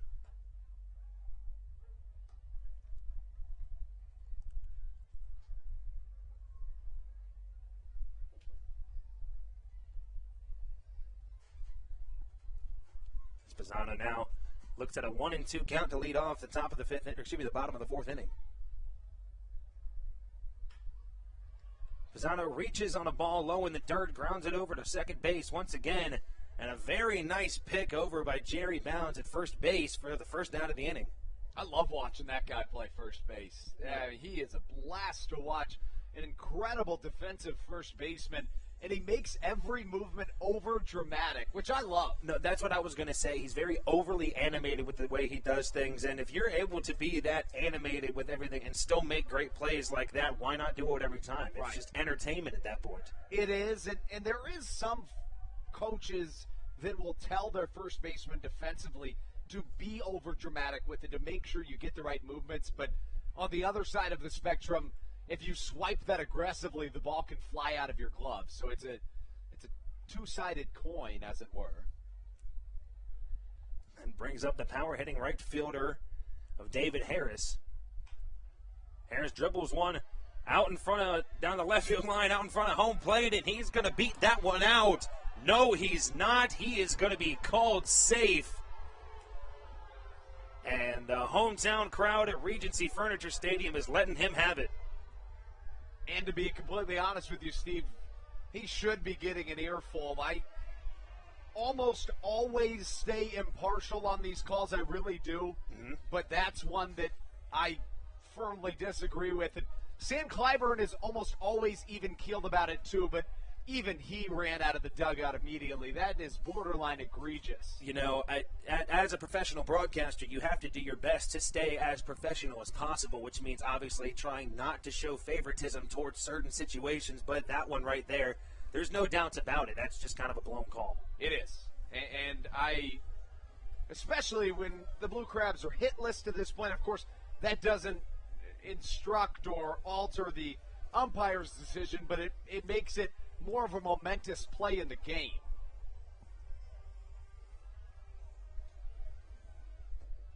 Well, now that brings up Alex Crosby, the first baseman. He reached on a hit by pitch, as now there is two away here at the bottom of the fourth inning.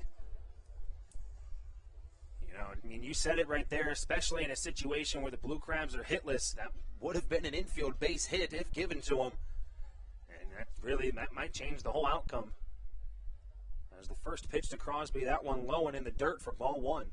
Offense has been few and far between in this contest.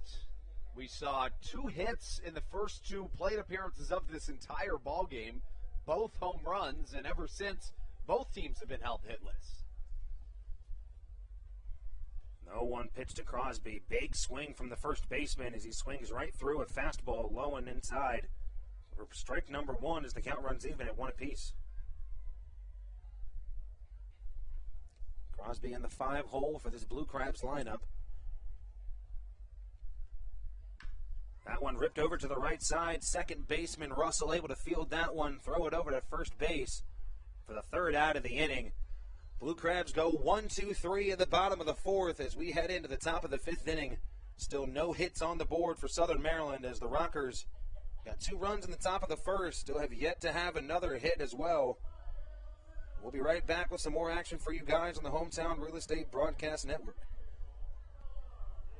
This is Matt Latos, and you're listening to the Hometown Real Estate Broadcast Network. Weiss Markets is a proud sponsor of the Southern Maryland Blue Crabs and has been since their inaugural season in 2008. Weiss Markets also presents one of the Blue Crabs' best and most famous promotions every single year. Kids can get in free to every single Blue Crabs game of every single year simply by wearing a jersey thanks to Weiss Markets. Weiss Markets can help you with all of your game day needs for a great price. Stop in at your local Weiss today. Eat better, spend less. That's wise. Weiss Markets is a proud sponsor of the Southern Maryland Blue Crabs. When you need a win on the road, don't get left stranded. Make AAA part of your roster, and you'll always have someone on deck ready to get you home. AAA also offers car care, insurance, and travel services, and has stores conveniently located for Blue Crabs fans in Brandywine, Crofton, and Alexandria. Don't forget to ask them about membership discounts for military and first responders. Please visit AAA.com to learn more or to find a AAA location near you.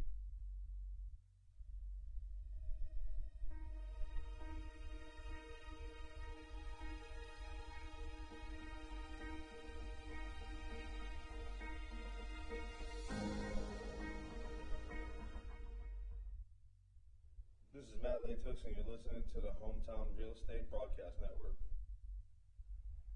Top of the fifth inning action at Regency Furniture Stadium. 2-0 still our score here as the 9-hole batter Giovanni Alfonso leads things off for the Rockers. As he looks at first pitch, strike one, coming from Sam Burton. You know, if you take out that top of the first inning, both pitchers have, just really dealt the ball so far in this game. After letting up those two solo home runs, Sam Burton is really locked in at the plate. And there comes the third hit for the Rockers as Alfonso laces one into left field for a leadoff base hit. Yeah, Giovanni Alfonso has been a really solid bat.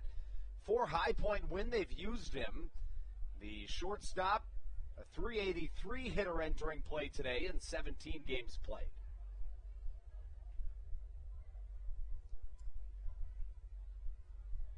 Brings up the leadoff batter of Johnny Field. He's 1 for 3. As we said, the third pitch of this game, he sent one deep over the mini monster in left field to bring them up 1-0 to start it off. As he first pitch fouls one off into the backstop for strike one.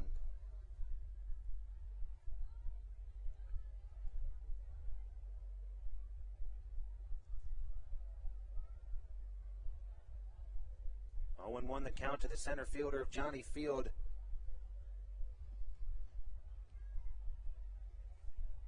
Neither of these pitchers here tonight really blowing you away with any velocity. Only two pitches all night have been over 90 miles an hour. I don't have the exact numbers on that, but I can almost guarantee you that's the first time that's happened this season. I can agree with you there. There's that one, another one fouled off behind us here in the Bayonet press box. There's now an 0-2 count for the leadoff batter of Johnny Field. Can you imagine a bad night for you being not throwing 90 miles an hour, velocity-wise? I mean, it kind of makes me feel lower than. Yeah, I feel like a bad night for B is not throwing like 73. Yeah, I agree. My shoulder would give out after one fastball. That one grounded over to the right side. Kent Blackstone lays out to make the play, shovels it to first base. Alex Crosby with the pick at first. What a play! Fantastic play by Kent Blackstone. We've seen some real defensive gems from him here in the past couple days. That is a SportsCenter top 10 play if I've ever seen it, Steve. I would have to agree with you, Andrew. You know, you saw Blackstone kind of in that double play position, shifted a little bit towards second base more. Wasn't the hardest ground ball ever hit, of course, but still had to run pretty hard for it in full extension, able to lay out and make the play. Now the number 2 batter, the other guy with the home run in the first inning, Michael Russell, comes to the plate as he's 1 for 1 with that home run and then was walked and left on second base. Back in the third inning. Now we have one away and a pickoff move to second and a good one. But Giovanni Alfonso back in time as Michael Baca snuck up behind him.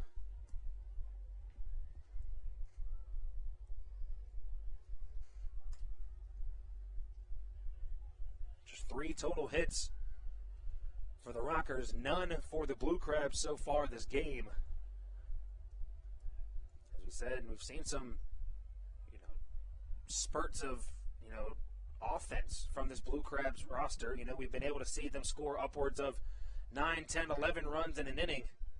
Just haven't been able to get it done at the plate so far in this game. As the first pitch to the number 2 batter, that's a breaking ball. It breaks too far outside for ball number 1.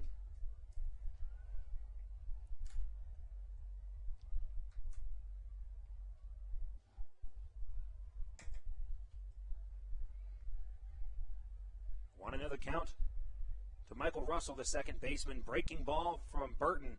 This one perfectly breaks in the strike zone. I mean, we can't talk enough about that slider from him. That one started way inside on Russell and just perfectly drops right in the zone.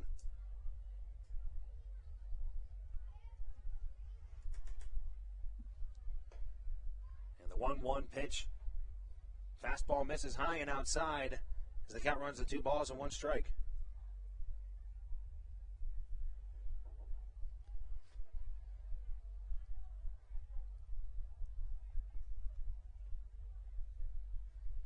Two and 1 count from Burton. This one flailed out to shallow right field. Blackstone running after it as he makes the grab for out number 2. Looked like Alex Crosby was camped under it, but Blackstone says, hey, I got this one. Yeah, and it's been a Blackstone show here in this top of the 5th inning.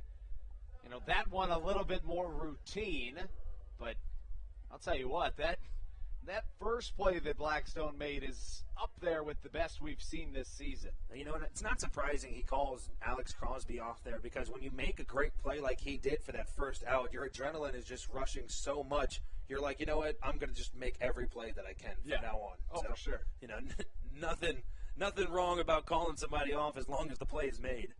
And then even that can translate into offensive success as well. Of course. There's a breaking ball in the dirt. This one bounces away from Joe DeLuca. As you saw some mind games being played there. Did you catch what Josh McAdams did? I did. Josh McAdams. You know, sometimes that can be dangerous because someone has to go for that slide and the ball is not actually thrown. But overall, that's a really solid mind game to try to play against someone. It is. McAdams laid down the tag even though the ball was never thrown, trying to throw off the man on the bases, Giovanni Alfonso. I mean, hey, it seemed to work. Alfonso slid into third, so. There's that ball ripped deep down the left field line, but that one tails over the Legends Club. As now the count runs even at 1-1 strike. And one of my favorite types of, I guess, baseball videos to see is when they do the pickoff move, and I think it's both the center fielder and the shortstop dive, pretending that the ball got away from them, sure. and then the pitcher just has it the whole time and is able to just walk up and tag the runner. Those ones, if they're executed well, are my favorite. As Jerry Downs rips one to deep left field. That one hits off the Holiday Inn Express sign, and a big throw from Ruby Silva into second base as he almost throws out Jerry Downs from the warning track. But Downs with a 2-out RBI double brings High Point up to 3-0 here in the top of the 5th inning. And I believe that was Stephen Cardulo with the double, but nonetheless, excuse me, you're correct. Nonetheless, a major play in this ballgame. We hadn't seen really any offense since the top of the 1st inning, and now all of a sudden, things are starting to rock again. See what I did there? I did, and I didn't want to comment on it, but you did, so I have to. But anyways, that brings up Jerry Downs. Excuse me. As Downs is 0 for 2 on the day, struck out looking in the 1st and then flew out to Dario Pisano in the 3rd as a high inside fastball catches his arm. As he now heads down to first base as there's runners on 1st and 2nd with 2 away. It's the 2nd time Sam Burton's hit a batter with a pitch here today. The 3rd time in this ball game a batter's been hit.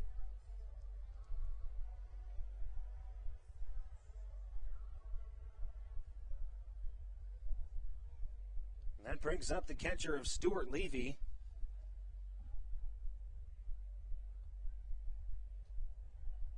Levy also 0 for 2 on the day, struck out in the 1st and then flew out to right fielder David Harris as he sends the first pitch out into left center field. Ruby Silva able to track that one down in the gap for the out number 3.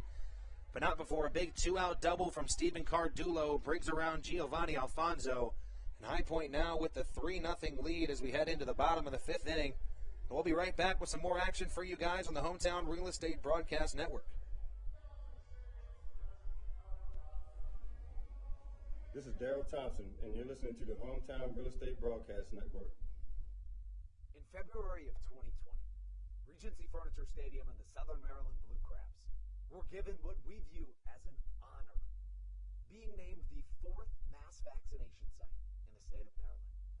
Here's a message from Regency Furniture about the honor that it has been and still is to be one of Maryland's mass vaccination sites, getting our community back to safety.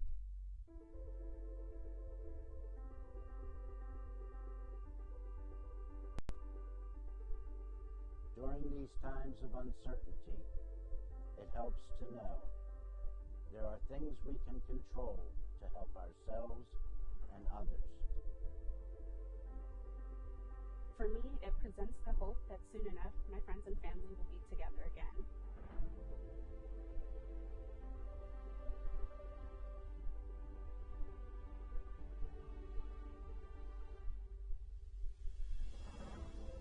Just want to take regard for their support in helping to facilitate and manage the vaccinations here at the Regency Furniture Stadium. We just think it's so important for everyone to do their part, and we're just grateful for their support. Thank you for your support, and we're just honored to be a part of the vaccination effort out here and to serve the community.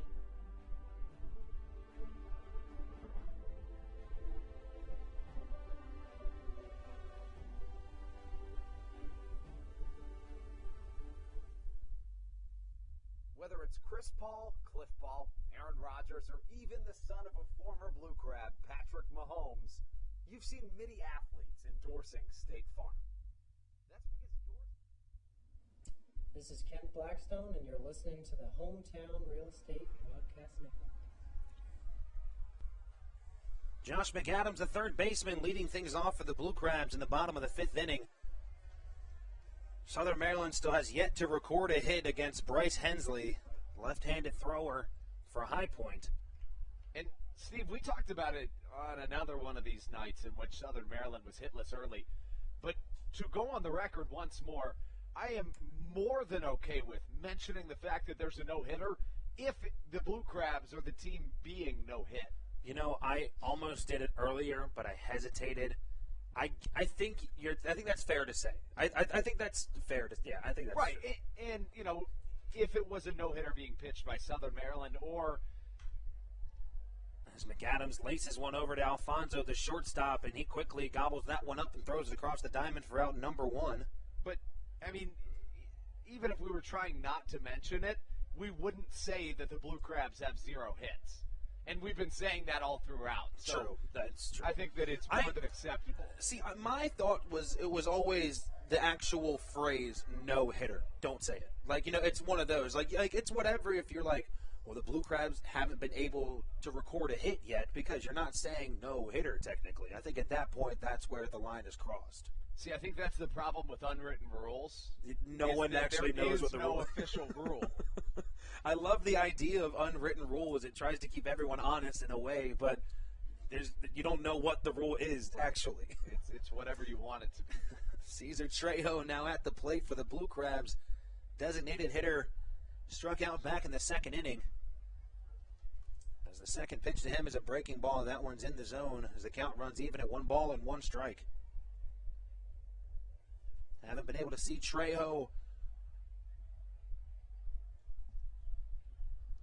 Haven't been able to see Trejo a whole lot at home this year. As he said, had the one at bat yesterday in the pinch hit situation.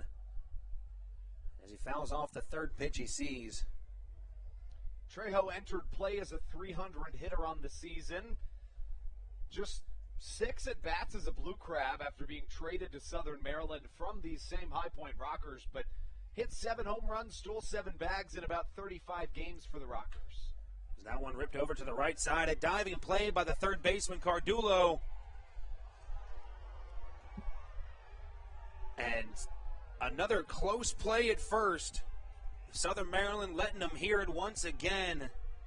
As Trejo throws his hands up as he crosses first base. That's the second play now, where it's been a very close call at first. What did you see anything different, Andrew? You know, I told you earlier that I always try to stay impartial, and to be perfectly frank with you, I think that he may have been out on that one. I think it was as close as it can possibly get, but if I had to make the call, you know, life or death, I would probably say that he was out. You know, that one definitely much closer than David Harris's ground out earlier, but still a close play, tough to make. He's now once again just quickly 2 away in the bottom of the inning. As Joe DeLuca steps at the plate and looks at a high fastball for ball 1. And a defensive gem from Stephen Cardullo, not just the dive, but also throwing from his knees. Yeah, I mean, we can't overlook, obviously, fantastic play from him. As we've seen all too many times before, Joe DeLuca squares to lay down a bunt, but he pulls back and he looks at ball 2. Cardullo still playing behind third base.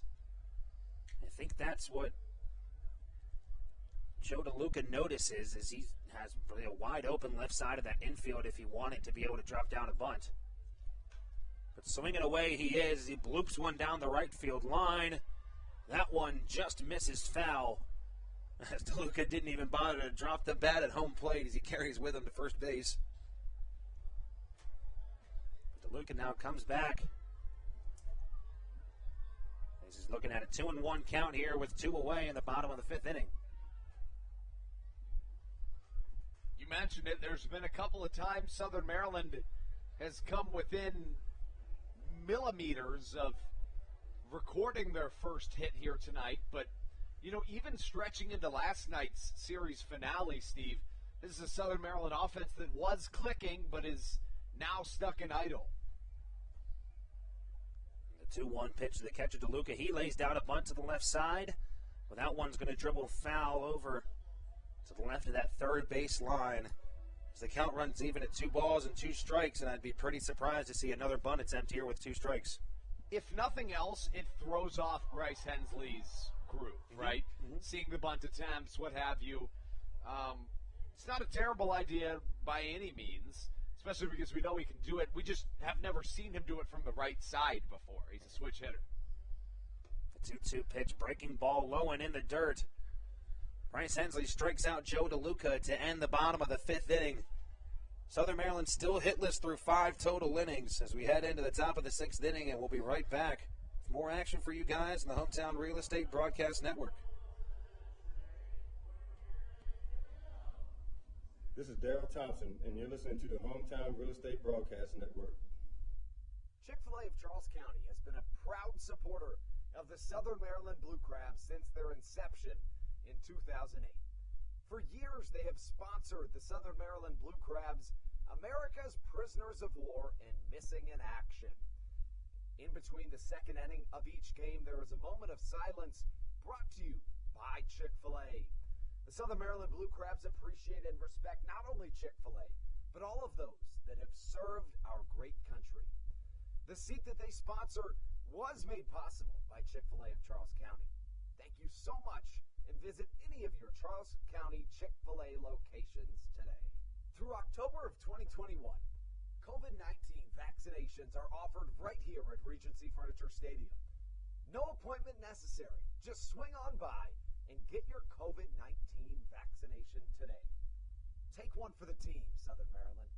Get the vaccine.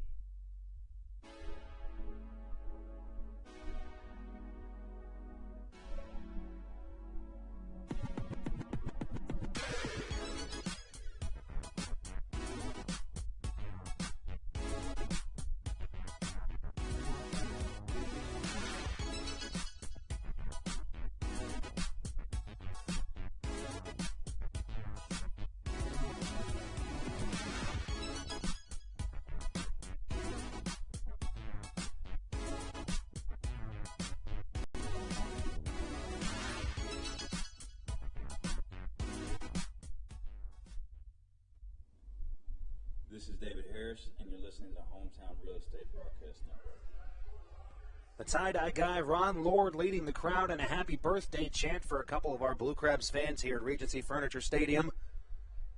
As Sam Burton stays on the mound for inning number 6 against this High Point Rockers lineup.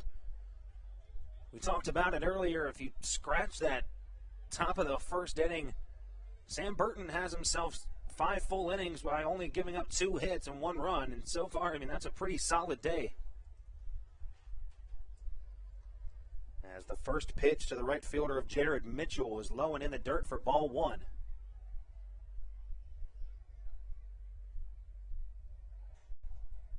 Mitchell 0 for 2 on the day, popped out to Josh McAdams back in the 4th inning, and then struck out in the 1st as he looks at another ball as his count runs to 2-0.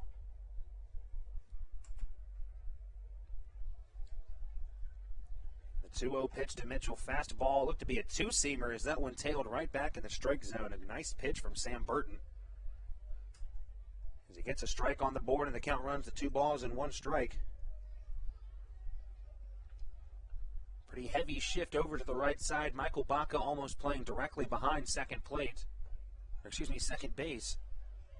As a breaking ball from Burton perfectly falls on that outer half of the strike zone. The count runs even at 2 balls and 2 strikes.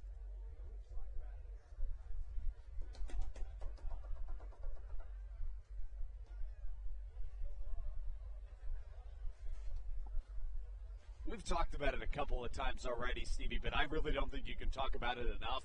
Jared Mitchell possesses a very rare skill set in the game of baseball. The ability to have great power and combine it with great speed. And it's a coveted attribute that not many have.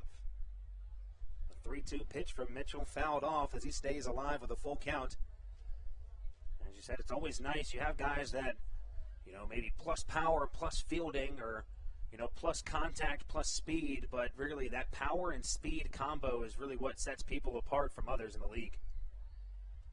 There's another full count here against Mitchell. Big fastball from Sam Burton. That one looked to have a little bit of speed behind it. These last two both have. It's something I noticed. I'm going to check the velocities on those particular pitches because they were noticeably faster. Maybe Sam Burton heard us. We heard him talking about he's not going to blow people away with the fastball, and he just says, hey, watch this. There's another full count pitch. Another one fouled off by Mitchell. Got some great contact at the plate as he's able to stay alive once again with another foul ball. They certainly did look faster. They both registered at 89 miles an hour. So maybe the radar gun playing tricks on us, maybe our eyes playing tricks on us, but certainly something extra on those pitches. I don't know. The radar gun might be broken because that looked to be at least 102. As another play, as this one's grounded over to first base. Alex Crosby runs and backhands it, but no one's there to cover first. As Blackstone was going to go for the ball as well, and Sam Burton just wasn't able to get to first base in time. Jared Mitchell is on with an infield hit. Yeah, and that's just a mental lapse right there, of course, by Southern Maryland's pitcher Sam Burton, who's been fantastic here tonight, but truly just a mental mistake made by the right-hander. Even if that is Blackstone's ball, he's got to be at first covering just in case. Of course. That one ripped over to the right side. Crosby gets it, throws it to second base. The tag is made. A 3-6 double play. As Crosby fields it, tags on his bag, and able to throw to Baca for the tag. And now, after letting up that infield hit, the Blue Crabs have 2 outs in the top of the 6th inning. We've seen a lot of highlight plays from Crosby over at first base. Made a nice diving play the other night against Gastonia. Just full extension for a ball that was right down that first baseline. Now after that double play, brings up the designated hitter of Randy Norris. He's 0 for 1 on the day. Had a hit by a pitch in the second.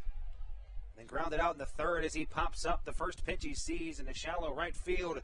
Kent Blackstone back there to make the grab. And after letting up the hit, the Blue Crabs go 1-2-3 to start off the top of the 6th inning. It's going to be Blackstone leading it off for the Blue Crabs, then Michael Baca and Ruby Silva. Right afterwards, when we return for more bottom of the 6th inning action on the Hometown Real Estate Broadcast Network. This is Andrew Riceno, and you are listening to the Hometown Real Estate Broadcast Network. So, what do you like about your home? Practice like hockey. I practice stick handling and sometimes shooting. Mommy, go outside sometimes. I like playing lacrosse. Famous Fritz. I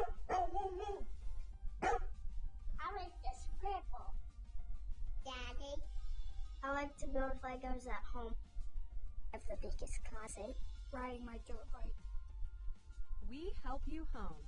At Hometown Real Estate, we want to help you and your family home, whatever that takes and whatever that means to you. Give us a call at 888-225-2736 or online at helpyouhomebluecrabs.com. All Pawn is Southern Maryland's premier pawn shop and is the official pawn shop of the Southern Maryland Blue Crabs. Stop by and say hello today. They've been a part of the Southern Maryland community for 18 years.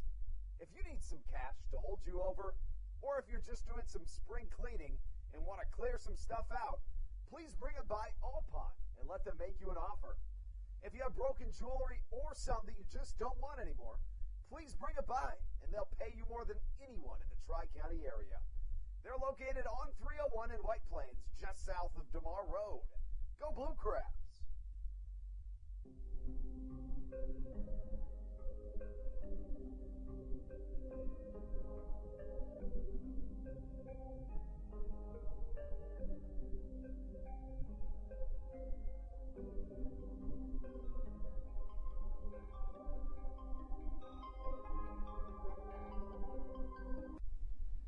This is Andrew Riceno, and you are listening to the Hometown Real Estate Broadcast Network.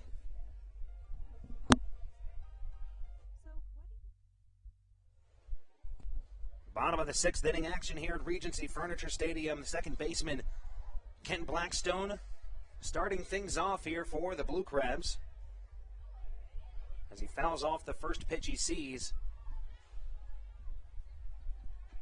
As he starts off with an 0-1 count. And the trash cans continue to bang here at Regency Furniture Stadium on Trash Cancer Night.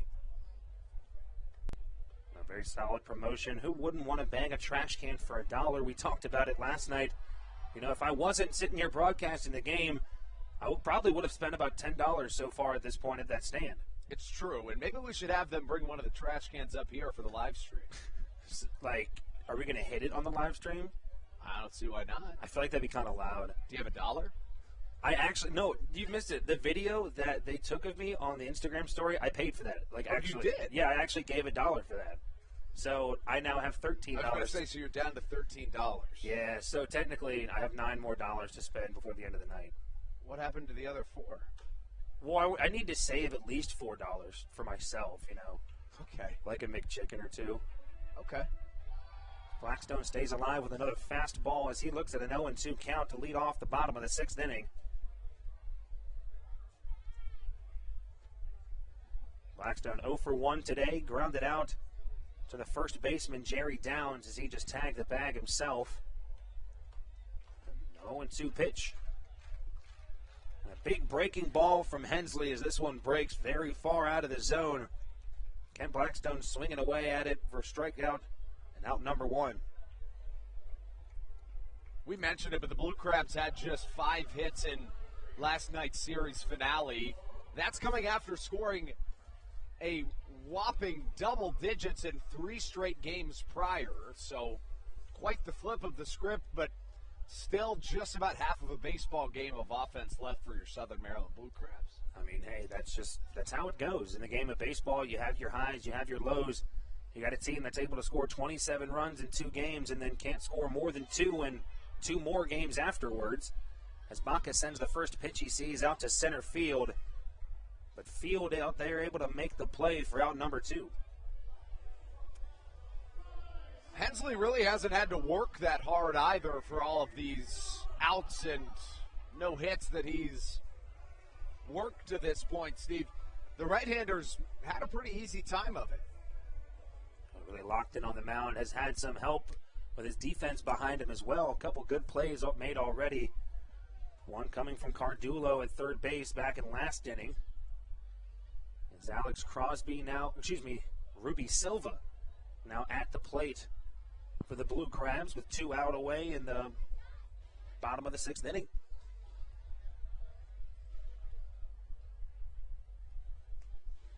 And we touched on it earlier, or I should say the last time that Ruby Silva was up to the plate, but he's an individual that's changed it a little bit, but still more than anything, stands relatively far off of the plate as compared to the average batter.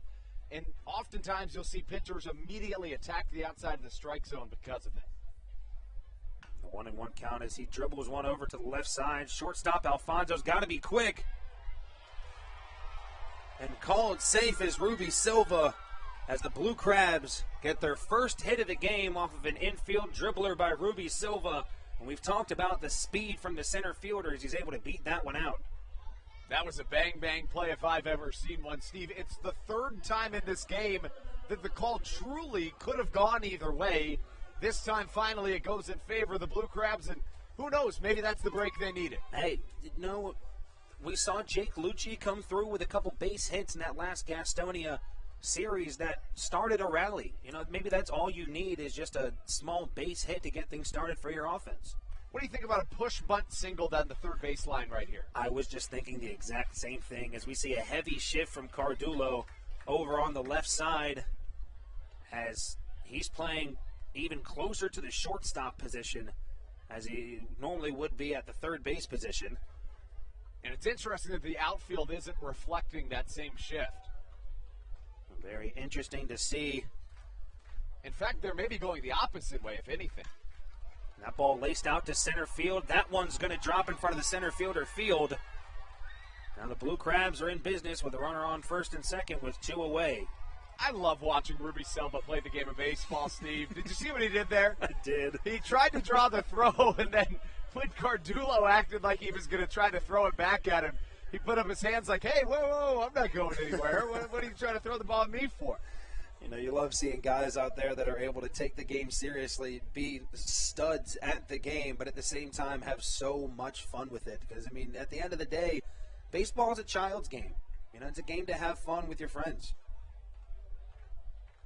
Brings up the right fielder, David Harris, who struck out and then grounded out on the first close play at first we saw tonight. You know, it sounds silly to say now, and it's much easier to say from a broadcast booth, but for so long in my life, especially growing up, you know, it's pounded into your head that baseball is so serious. It's a life or death situation when you talk about wins and losses, but you know, the further you get away from actually playing the game, the more that you respect the fact that it is literally just a game. Mm-hmm. So it's important to just have fun out there, no matter what level you're at. And always when you're put into those situations, it's hard to see how fun the game can be from the outside. I mean, you really said it there. You stop playing baseball for a little bit, you start to just watch it a little bit more, and it just becomes more fun in general. As Harris looks at another ball in the dirt as he quickly gets into a 3-0 count. And we touched on it right when Silva had that call go in his direction on the infield single, but that truly could be the little notch that you needed to get over the hump here if you're Southern Maryland, especially now you see Hensley was nothing short of brilliant up to this point, but now a 3-0 count after back-to-back singles. And the 3-0 pitch to David Harris. Fastball grounded to the right side. That one gets through to the outfield. They're going to send Ruby Silva. No, they're not. He's going to hold up at third base. And a smart decision as a good throw from McOwen out in left field. One hops and gets to the catcher of Jimmy Levy. Now the Blue Crabs have bases loaded with the first baseman, Alex Crosby, coming to the plate. How about it? That's how the game of baseball works, Steve. It really is. Hey, that might have been all they needed. Now, Andrew, in that type of situation, do you send Ruby Silva home, or do you think they're smart to keep him at third base? I think they were very smart to keep him. I think as the former Cy Young winner for the Minnesota Twins at the MLB level, Frank Viola, comes to the mound. I'm almost shocked that it's gotten to this point in the game and we hadn't mentioned Frank Viola, but an absolute legend, and pretty cool to have him a part of this Atlantic League in his second year as pitching coach for the High Point Rockers. Always nice to see such a guy with such veteran status in the MLB. Up to bat is Alex Crosby. I mean, Viola was no joke out there on the mound. This is a guy that threw it hard and threw it for a lot of strikes.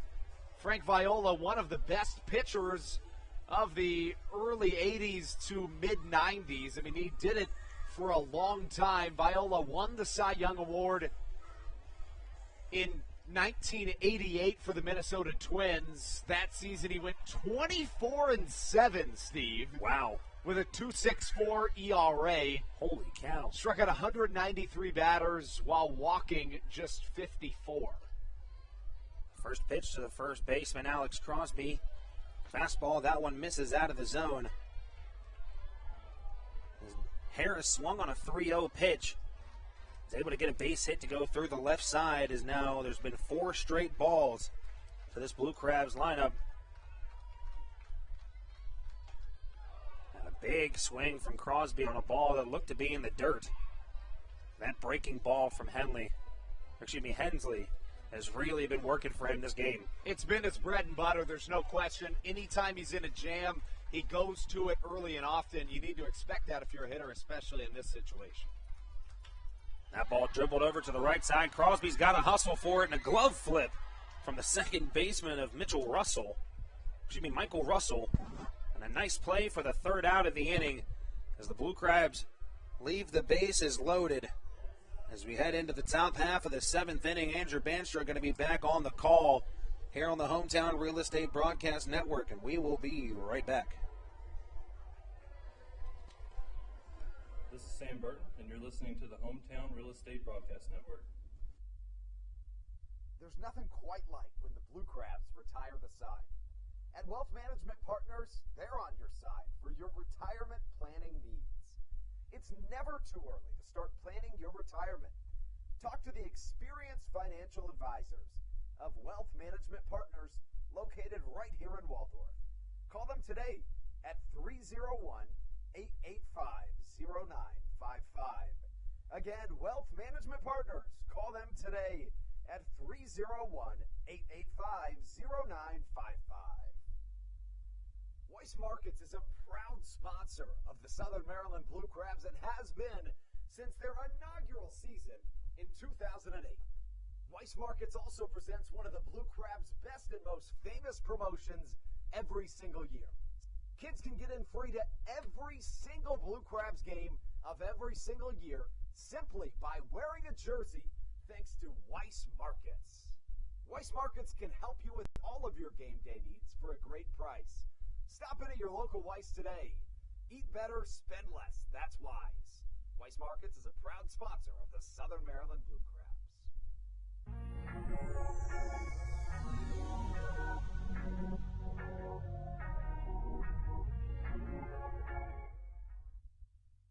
This is Sam Burton, and you're listening to the Hometown Real Estate Broadcast Network. A 3-0 High Point Rockers lead takes us into the latter third of a series opener here in Southern Maryland. You know, I had mentioned that I thought after back-to-back homers started this game, I didn't know if Sam Burton would make it into the sixth inning, but here he is in the seventh. For the first time, there is some action in Southern Maryland's bullpen. Looks like it's Andres Briseño, but I can't tell for sure. Steve, can you?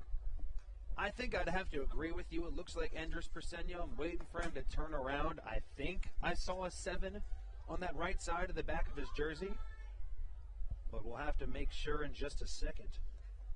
Certainly Southern Maryland's best scoring opportunity came and passed in our most recent frame. The only other that comes close for your Blue Crabs was back in the second when Alex Crosby was hit by a pitch and Josh McAdams walked with one out, but the back-to-back-to-back singles left 3 stranded in the bottom of the sixth. Just 8 total hits in this game, 5 for the Rockers, 3 for the Blue Crabs as Sam Burton issues a fastball pinpoint, low and away, and Giovanni Alfonso could just wave past. Strike 3 for Sam Burton. He's really been on his game.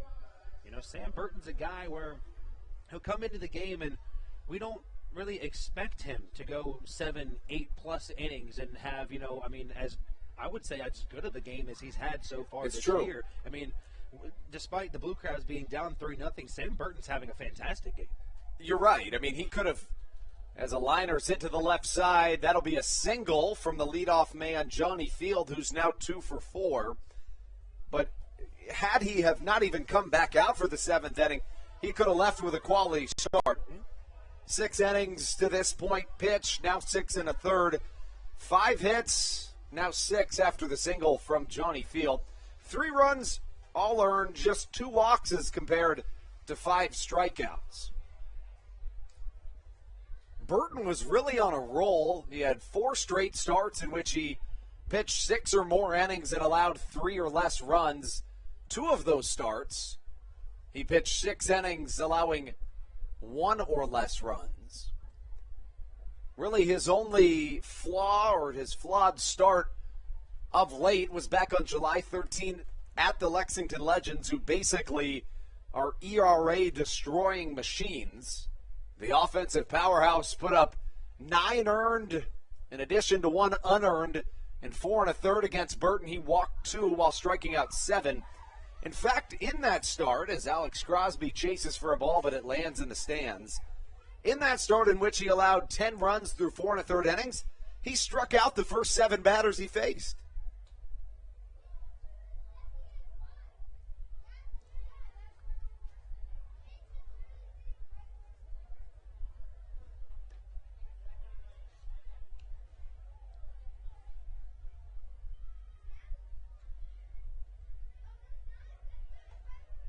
steal attempt from Field as that ball kicks away from Joe DeLuca. And he's in there with a stolen base.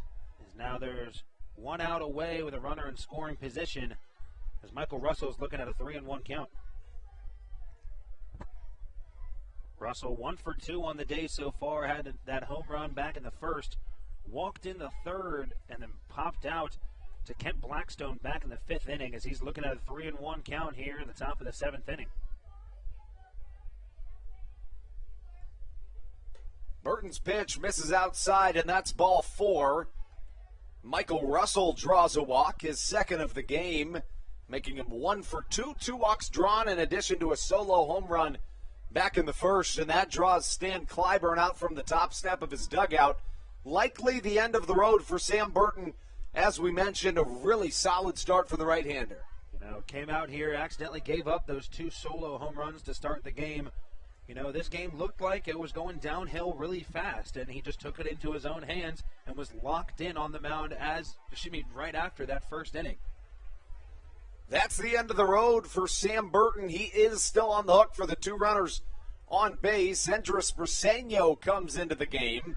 The 6'5" right-hander will be on the mound when we return, but first we'll take a break right here on the Hometown Real Estate Broadcast Network. This is Joe DeLuca, and you're listening to the Hometown Real Estate Broadcast Network. Whether it's Chris Paul, Cliff Paul, Aaron Rodgers, or even the son of a former Blue Crab, Patrick Mahomes, you've seen many athletes endorsing State Farm. That's because your State Farm agent has your back through good times and not so good times. That's why all the Blue Crabs, Darryl Thompson and the whole team, trust State Farm with their insurance needs. State Farm is the company people have trusted for over 99 years to help life go right. Call your local State Farm agent, Greg Conklin, today at 240-776-4289. When you're in the market to buy or sell a home, call Tony McClure of Century 21 New Millennium and his Grand Slam team, the realtor of the Southern Maryland Blue Crabs since our first season in 2008. Tony and his team of preferred partners includes Tim Murphy of CNF Mortgage and Steve Scott of the Scott Law Group. Together, they will ensure that your real estate needs are nothing short of a grand slam. The quality service you will receive is Hall of Fame worthy. Put Tony's 41-plus years of experience to work for you. Call or text Tony today at 301-928-1280 for your personal Grand Slam experience. Go Blue Crabs.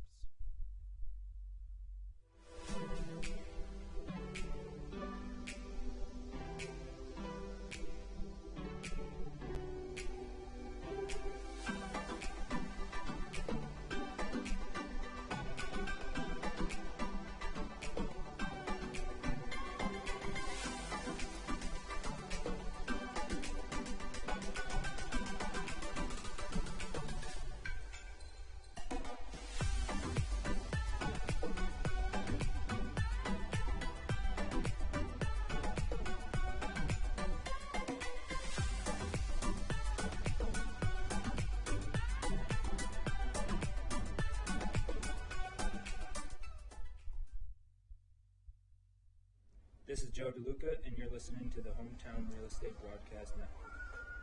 Whether it's Chris Paul,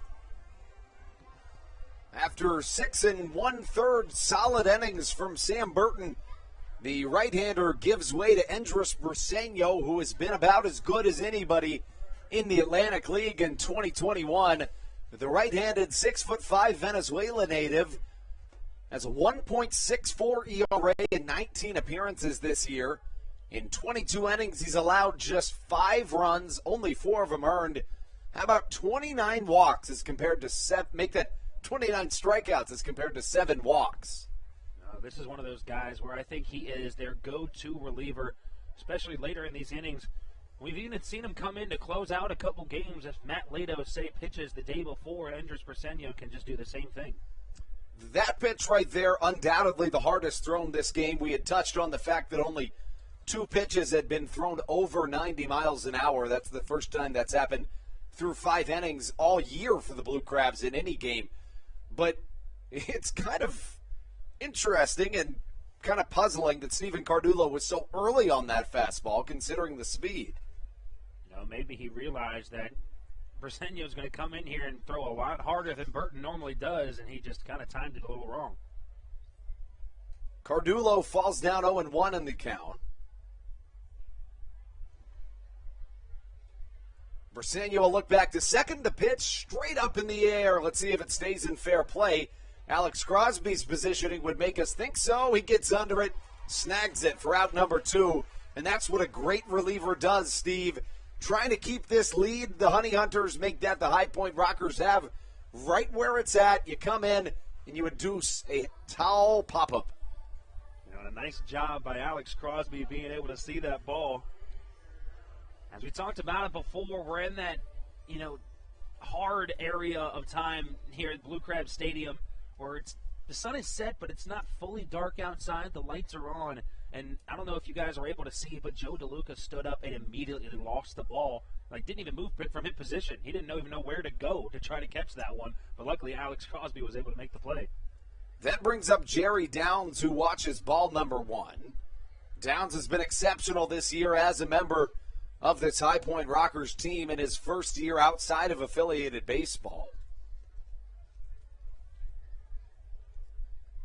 I don't know this for a fact, Steve, because it's not listed anywhere, but I'm going to go out on a limb and say that Jerry Downs is related to Jeter Downs. Are you familiar with Jeter Downs?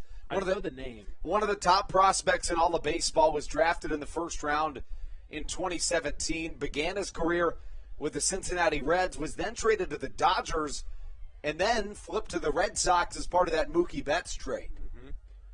Now that name does sound familiar to me. Betts was later signed to the biggest contract in MLB history, so I would just have to assume they're related, being that they're both from Columbia. Same last name as David Harris. Fields a single to right field. Downs brings one in on an RBI single, and the Rockers are on top 4-0. Now, there was a good piece of hitting by Downs, but I got to make note that we were about probably 3 to 4 inches away from seeing another Kent Blackstone web gem play. He made another one just like that against Gastonia the other day, where his vertical looked to be upwards of 3 feet as he got up off the ground. They are brothers, to finish the story.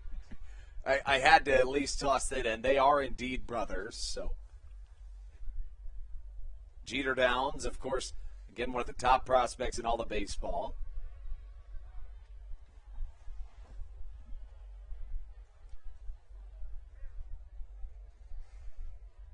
The Downs RBI single brings up Stuart Levy, who bats in the 5 slot. He's 0 for 3 tonight. A strikeout, a fly out to right field, as well as a fly out to center. He has recorded the 3rd out of an inning twice already, and Andres Briseño would make it to happen for a 3rd time if he has his way.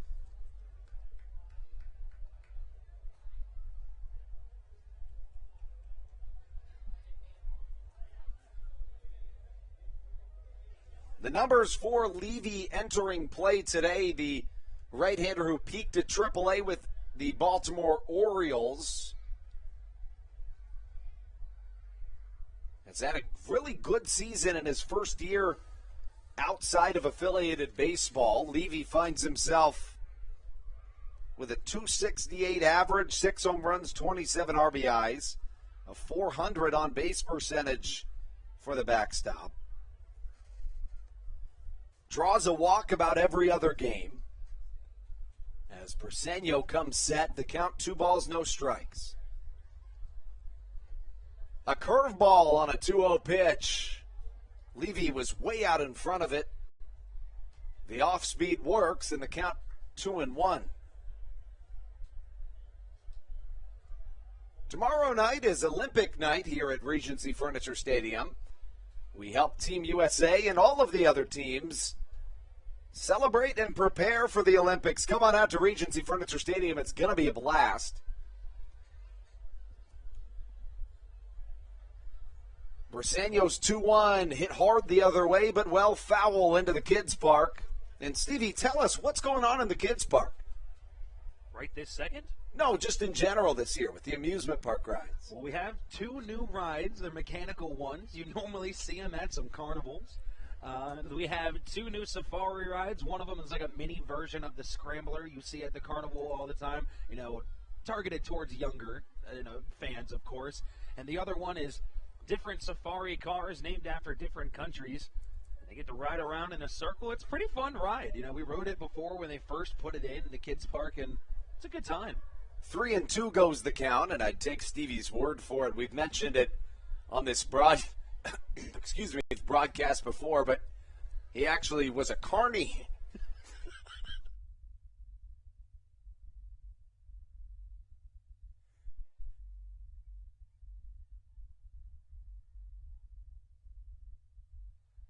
Apologize for any technical difficulties we may have experienced there. Was a carny at one point in his life was what I was going for. Briseño's 3-2, line to the right side. Could have been caught, not quite. Dario Pisano lays out, but it hits off the heel of his glove. He tumbles end over end, but another run scores. It will be charged to Sam Burton. And now the runners on the corners both belong to Briseño.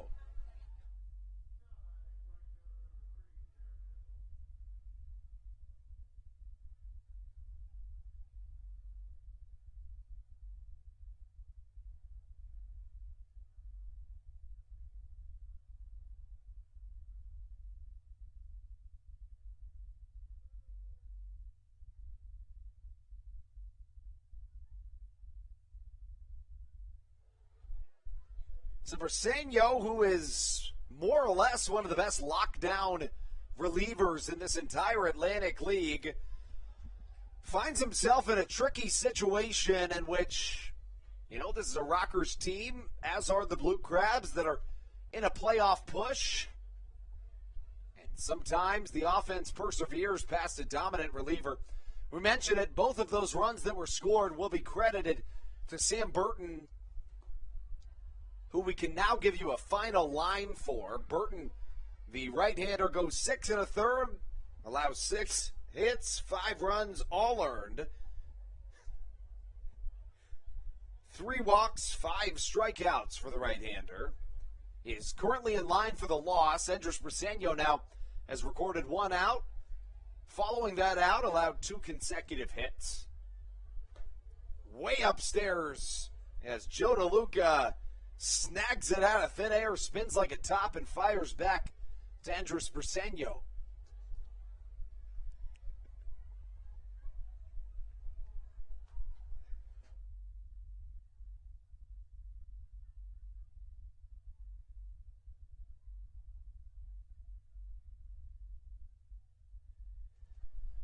The pitch, a swing and a miss, and Briseño finally works out of an inning that did not go the way that he drew it up.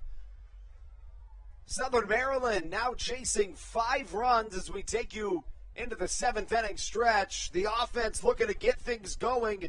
Josh McAdams, Cesar Trejo, and Joe DeLuca when we return on the Hometown Real Estate Broadcast Network.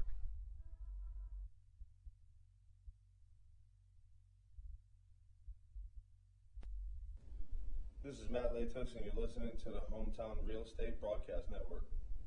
Weiss Markets is a proud sponsor of the Southern Maryland Blue Crabs and has been since their inaugural season in 2008.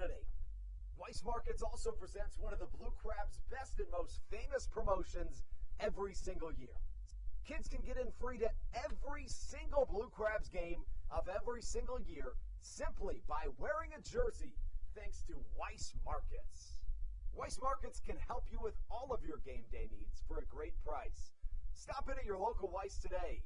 Eat better, spend less. That's wise. Weiss Markets is a proud sponsor of the Southern Maryland Blue Crabs.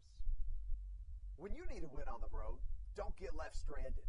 Make AAA part of your roster and you'll always have someone on deck ready to get you home. AAA also offers car care, insurance, and travel services, and has stores conveniently located for Blue Crabs fans in Brandywine, Crofton, and Alexandria. Don't forget to ask them about membership discounts for military and first responders. please visit AAA.com to learn more or to find a AAA location near you.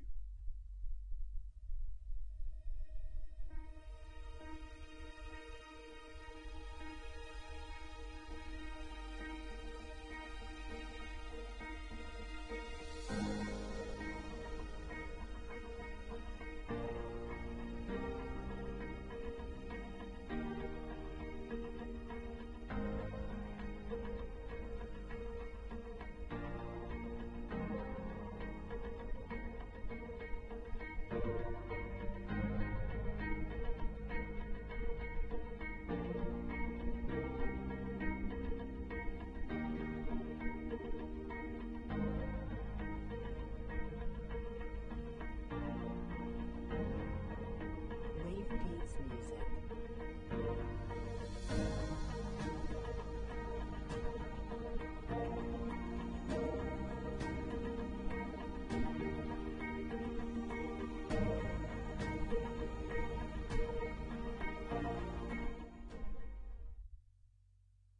This is Matt Latos, and you're listening to the Hometown Real Estate Broadcast Network. So now this series opener of the Southern Maryland Blue Crab turns into a situation in which Southern Maryland's chasing 5, entering their final 3 innings of offense. They'll begin it with a man that was able to persevere past a no-hitter last night. In the second inning, Josh McAdams homered on top of the clubhouse the third time in his last 3 games he had done so. The Blue Crabs outside of that last night were held hitless through 5. Bryce Hensley, the starting pitcher for the High Point Rockers, did have a no-hit bid through 5 innings and 2/3, but suddenly the Blue Crabs strung together 3 straight hits. And Steve, it almost feels like a year ago that we were talking about the fact that, or seeing that inning occur in which Southern Maryland was able to load the bases. Yeah, it did seem like a while ago as that pitching change in the middle really draws out that time. You start to forget kind of where you are in the game. As that last half inning took a little longer than expected. Hot shot to the left side. Giovanni Alfonso double clutches but gets it over in time. And we've seen a ton of ground outs here tonight. Really good job keeping the ball low by the left-hander Hensley, who did struggle in that 6th inning, I should say. After allowing that first hit, you could see he was rocked a little bit, and as anybody would be. I mean, the emotions that you need to keep in check when you have a no-hit bid going are incredibly difficult. Everybody around you wants to mention it. It's all you can think about. I say this as if I have any experience doing it. I think I threw a no-hitter once. I was like 8 or 9. Hey, but you still threw a no-hitter. That's what I'm saying. Still pretty cool. And we've got a pinch hit situation. It's Matt Hibbert walking up to the plate, which is really exciting because it's been quite some time since we've seen Hibbert play. In fact, July 2nd was the last time the right-handed batsman recorded an at-bat.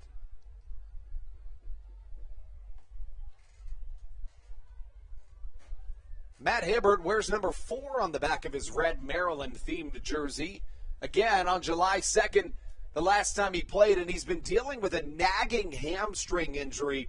He got it in Long Island back on that July 4th weekend, and when he was sliding into second base on a double, he kind of came up awkwardly, and they evaluated it, and it was indeed a lower body injury. So all within the last 2 days, we've seen 3 of the 4 Blue Crabs that had been battling through injuries come back and play in some way, shape, or form.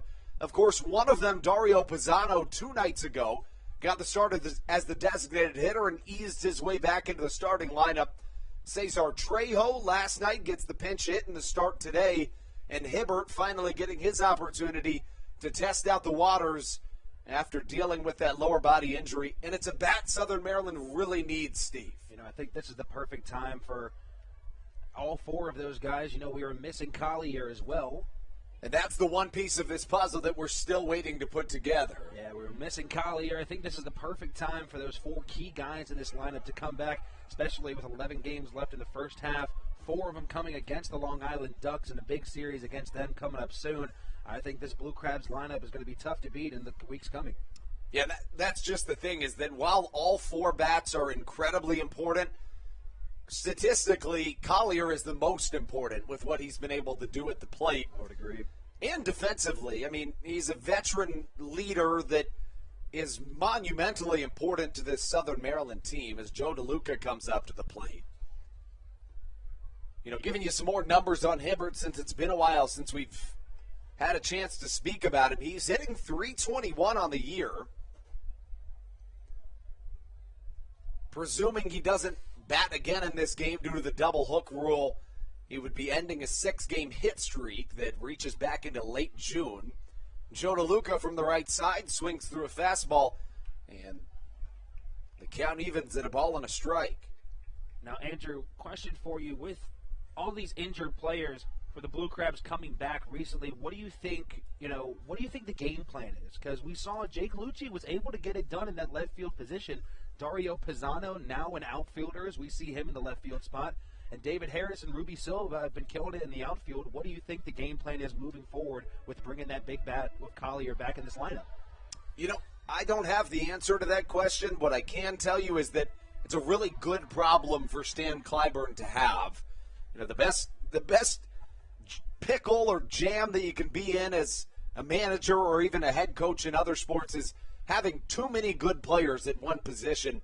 You could see Pisano moving back into that DH role, but somebody's going to have to see less playing time. It's a matter of time seeing where it is exactly.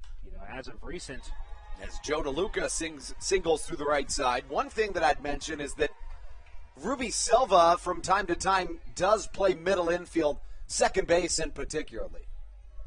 So, Blackstone has had that spot locked down for 2 years, but on a night maybe Blackstone gets the night off, somebody can work into those positions. And Silva holds his own at second. At the same time, I don't know if you want to take that arm out of the outfield. Yeah, exactly. I think in the situation, you got to keep Ruby Silva in center field, maybe try to find a spot for Collier. Hey, Collier can even get it done in that designated hitter spot if you just rotate him in and out of there every once in a while. But that plus fielding from him is also great to have in the outfield. It's true. Collier's top 10 in the Atlantic League in OPS as Ken Blackstone hits one hard down the right side. It's a fair ball. Joe DeLuca pounding to third base, but he's held up at third. And it goes down as a double that puts 2 in scoring position to flip the lineup back to the top for Michael Baca. Kent Blackstone with a perfectly placed ball down that right field line. We've seen so many of them, and even a couple this game, just miss staying fair down that right field side. That's the farthest line, especially that 310 down the left field line. It's 325 down there. That gives them enough space, Joe DeLuca, to truck around and get to third. He definitely did truck around and get to third. It would be a good question to see if he could have made it, but it's the wise decision by Ray Ortega to hold his horses, because the last thing you want to do is get an out at home, and then you're just staring at another lost opportunity, especially when you have the big bat of Michael Baca coming up. Baca has been known to come up clutch in tons of circumstances this year for Southern Maryland. The bat has slowed down of late, but the average still entered play today above 260, which is above league average. Baca is going to give it to you defensively every night and provide some serious offense most of the time, as anybody does. No baseball player is going to provide every night offensively. Hensley in danger of allowing the first run of this game, and he does.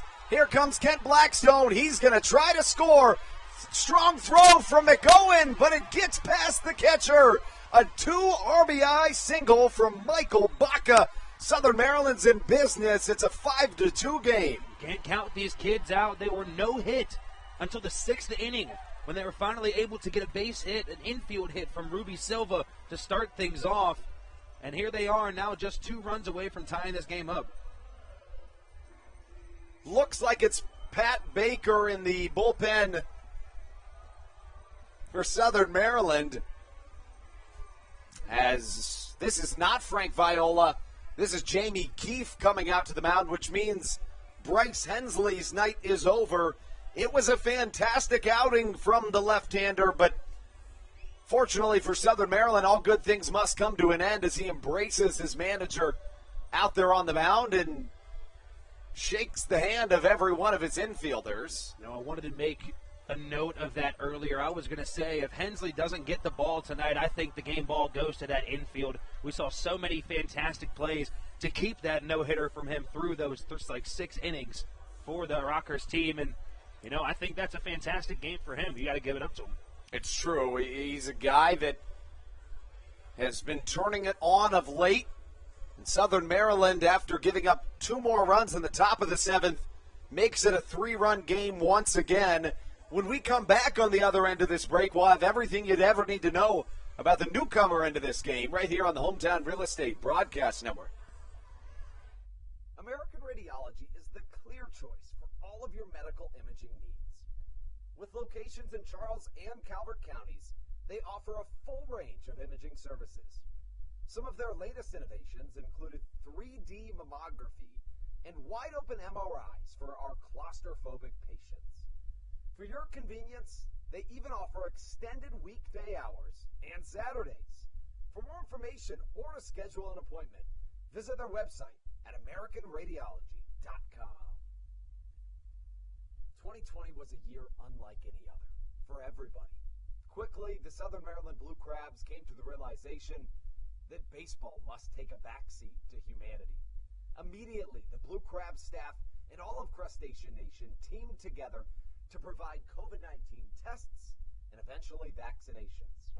Southern Maryland's hometown team also hosted food drives, blood drives, backpack drives, toy drives, and so much more, all to help their community. The Blue Crabs couldn't be more thankful to the healthcare heroes that have gotten us to this point and helped our community so much throughout the COVID-19 pandemic. That's why this season is dedicated to our healthcare heroes.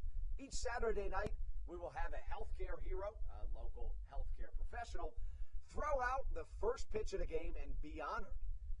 That's why in 2021, all season long, healthcare professionals get $5 tickets to every single Blue Crabs game. Thank you so much, healthcare heroes, for all that you have, are, and will continue to do for our community.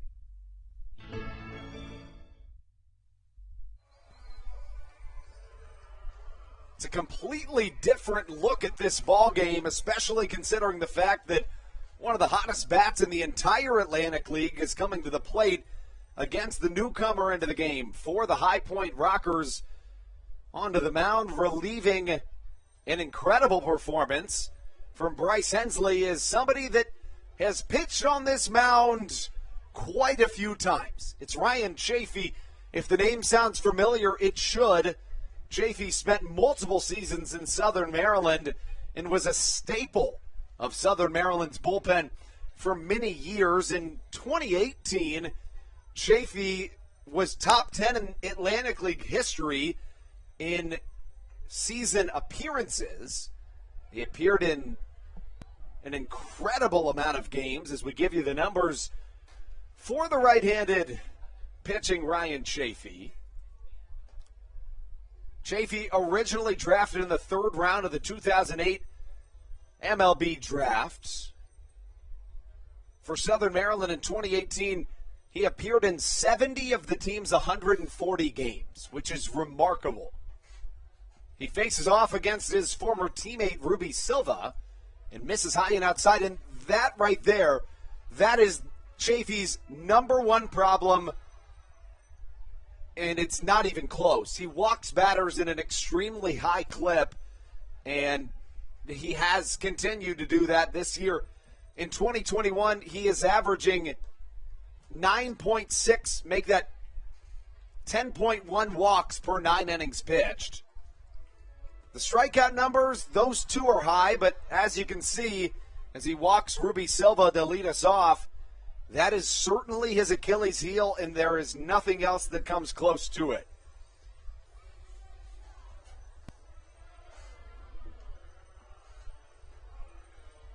So that brings up Dario Pisano.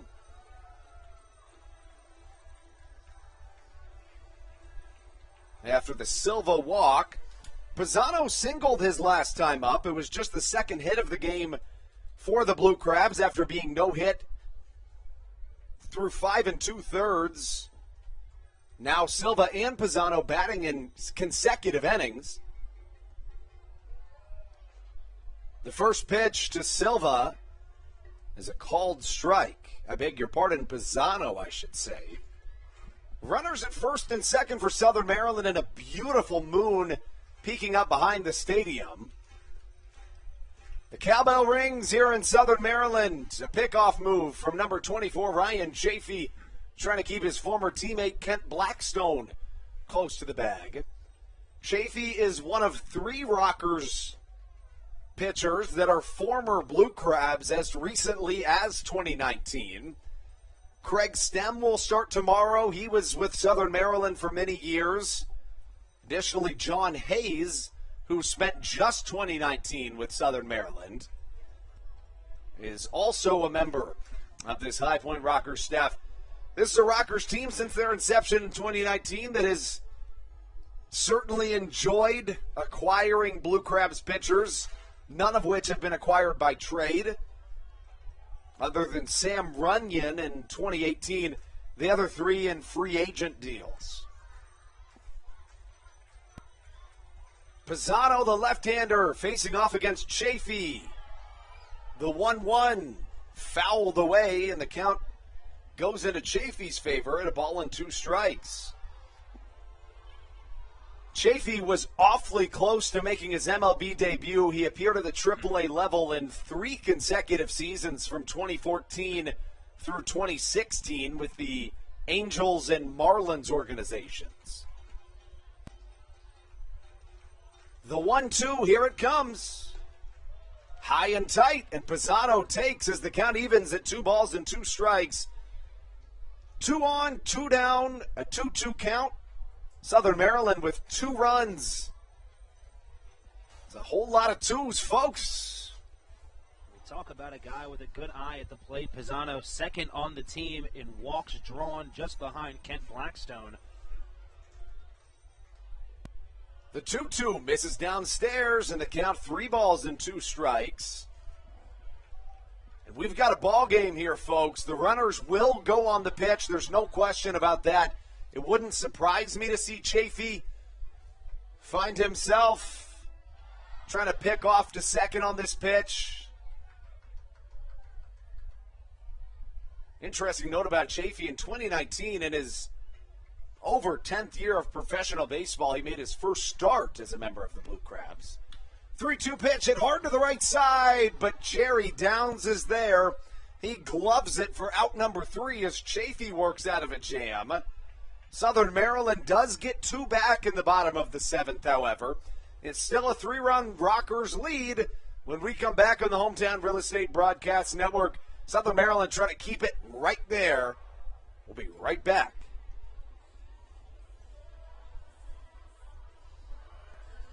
Through October of 2021, COVID-19 vaccinations are offered right here at Regency Furniture Stadium. No appointment necessary. Just swing on by and get your COVID-19 vaccination today. Take one for the team, Southern Maryland. Get the vaccine. Dyson Building Center is one of the oldest family-owned and operated hardware, lumber, and building supply stores in Southern Maryland. They are located in St. Mary's County on Route 5 in Great Mills.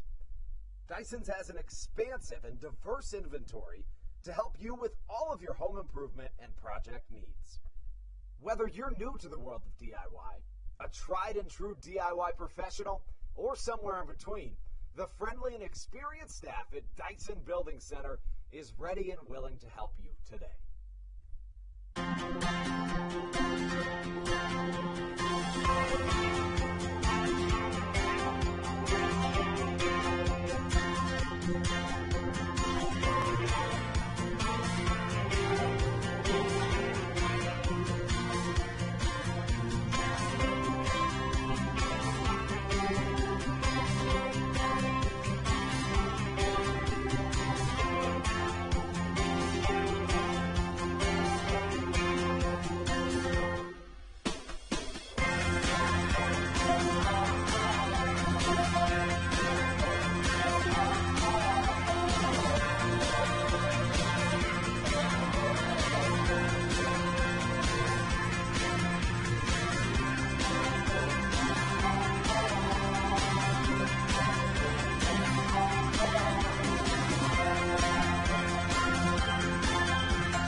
This is Blake Vivens, and you're listening to the Hometown Real Estate Broadcast Network. A new arm into the game for your Southern Maryland Blue Crabs. It is Patrick Baker that comes in for Southern Maryland's hometown team, trying to keep this lead that the Rockers hold right where it is. Baker has, in some ways, adopted Grafer Aregua's role since he left to attend with family matters for the rest of the 2021 campaign. The former Baltimore Orioles prospect, Patrick Baker, is by far and away the hardest thrower on this Southern Maryland team. He holds a 7.80 ERA this year. In his most recent appearance, he went a season-high 3 1/3 innings back on July the 20th against the Gastonia Honey Hunters. He allowed 5 hits, walked 3, struck out 2, while allowing 2 earned runs. Baker will face off here in this top of the 8th inning against the left fielder James McOwen. McOwen enters play as a .299 hitter, 1 home run, 16 RBIs on the campaign. Much like Chafee, one of the Achilles heels for Patrick Baker is certainly the control. The ball and 2 strikes the count.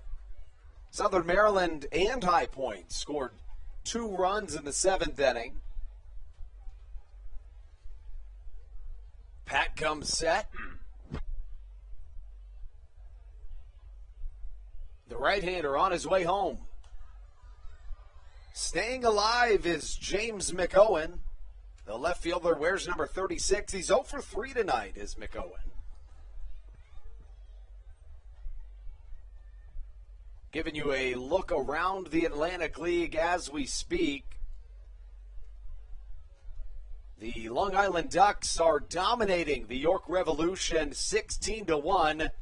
Almost certainly going to pick up their 10th consecutive victory.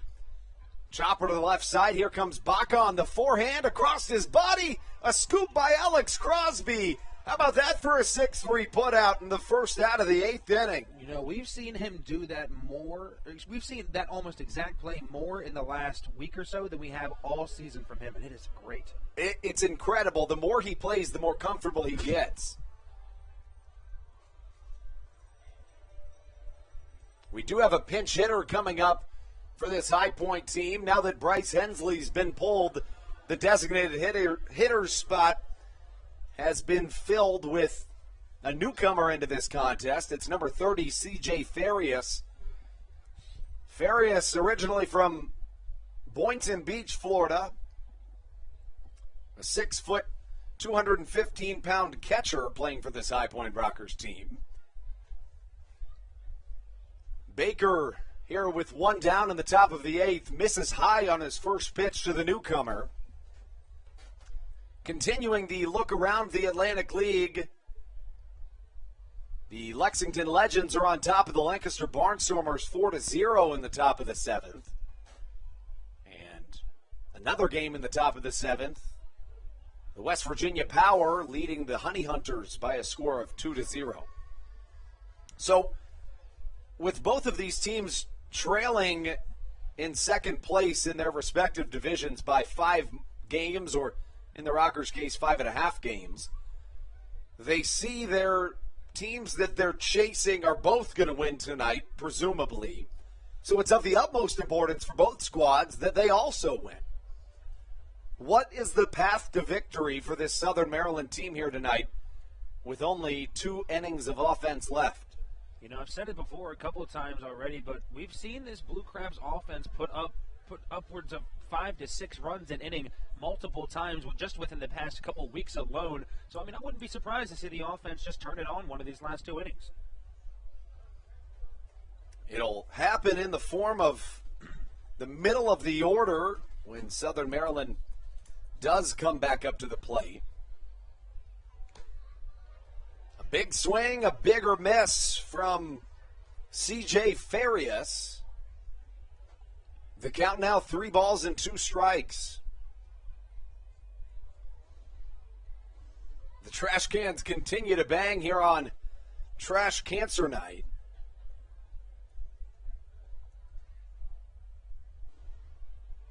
C.J. Farias awaiting the Baker delivery.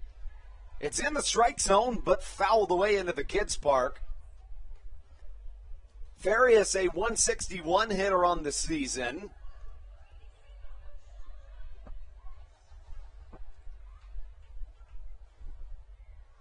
Giving you the pitching lines to this point now that Brisegno's evening's over. Sam Burton started this game for the Blue Crabs. He went 6 1/3, allowing 6 hits, 5 runs, all earned. 3 walks, 5 strikeouts. The game started for Sam Burton with back-to-back home runs by this Rockers squad from Johnny Field and Michael Russell. He then settled into a really good groove. In fact, outside of allowing 1 run in the top of the 5th inning, the right-hander exited this game with just a 3-0 score with the Rockers in favor. But with 2 on, Andres Brisegno came in, and after recording 1 out, he found himself allowing back-to-back singles. That put the Rockers on top 5-0. Southern Maryland scratched back with 2 of their own in the bottom frame, but it's still a 3-run deficit as Farias and Baker continue to duel in a long and drawn-out at-bat. The 3-2 once more. It's an off-speed pitch. Looked to be right there, but it misses for ball number 4. Patrick Baker walked off the mound like it did hit for a strike, and I think that's what everyone was expecting to happen. That one just a little too high and in. So Farias is aboard on a walk coming on 11 pitches, and that brings up the 9th batter of the Rockers order in the form of the shortstop, Giovanni Alfonso. Alfonso's been spectacular defensively tonight, but just 1 for 3 at the plate. That 1 hit that he did have came in the 5th inning, and interestingly enough, it was the only hit that the Rockers had dating back to those back-to-back home runs that started this game off. You know, pretty much just silence from both offenses right after that top of the 1st inning. Baker on his way. It's a slider. Did Alfonso offer? No, he didn't, says our first base umpire. The count, a ball and a strike. Top of the 8th inning here at Regency Furniture Stadium. 2 teams that are in playoff pushes, desperately looking for victories, facing off against each other here on a beautiful Friday night at Regency Furniture Stadium. The 1-1. Fastball swung on top of and missed as Alfonso falls behind at a ball and 2 strikes. Patrick Baker, another one of these Southern Maryland pitchers where he's not going to blow you away with the fastball, but he certainly has a better fastball than Sam Burton. And you just see him come in there, and that difference between the two really plays a factor. A ball and 2 strikes the count. Here comes Baker. Way behind it was Alfonso, but he gets a piece of it to stay alive. The count, a ball and 2 strikes. The Rockers to this point have scored 5 runs on 8 hits, no errors, whereas the Blue Crabs have 2 runs on 6 hits, also no errors. Unlike Bryce Hensley, who had pretty smooth sailing throughout until he ran into some struggles, Baker having to work really hard here in this 8th inning. Off-speed pitch in the dirt. Farias not even thinking about going. The final line for Bryce Hensley. He goes 6 2/3 innings, striking out 7 batters. He did allow those 2 runs in his final inning of work back in the 7th. He also walked 1 batter. Ryan Chafee then came in, issued 1 out while walking a batter. The score 5-2 here as the night creeps on in Southern Maryland in a fast-paced ball game. High fly to the right side. David Harris calls off the center fielder Ruby Silva, steps back a few feet and catches to the delight of Crustacean Nation and records out number 2. Patrick Baker doing a nice job of making work of this High Point Rockers lineup, as that just 1 walk already in this inning on a pitch that looked to be strike 3 that was very close as well. He's done a nice job so far. You could make the argument that Baker's already recorded 3 outs. If you are in the camp, which I tend to be in, that likely should have been a strike. The electronic strike zone disagreed with me, however.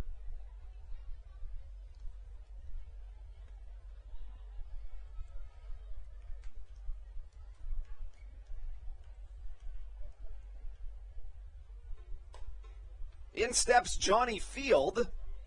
Field, to this point in the game, 2 for 4. He singled in his most recent plate appearance, and he hit a home run to lead off this entire ball game back in the top of the first. You know, Fields back in that first at-bat was locked in right away. The first pitch he saw, he sailed it really far and deep, but it was just foul over the Legends Club. Johnny Field swings through a fastball, and the count even at a ball and a strike. Field originally drafted by the Tampa Bay Rays in the 5th round of the 2013 MLB draft. Before that, he was at the University of Arizona, where he won a 2012 College World Series title. That makes 2 High Point Rockers that won a College World Series, which is pretty hard to find on the same team, especially for individuals that didn't play together. There's only so many years in which you can play. He was a member of the USA national team at one point, was Johnny Field. Originally from Las Vegas, Nevada, the 2-1 on its way. Fastball outside, but it catches for a called strike, and the count evens at 2-2.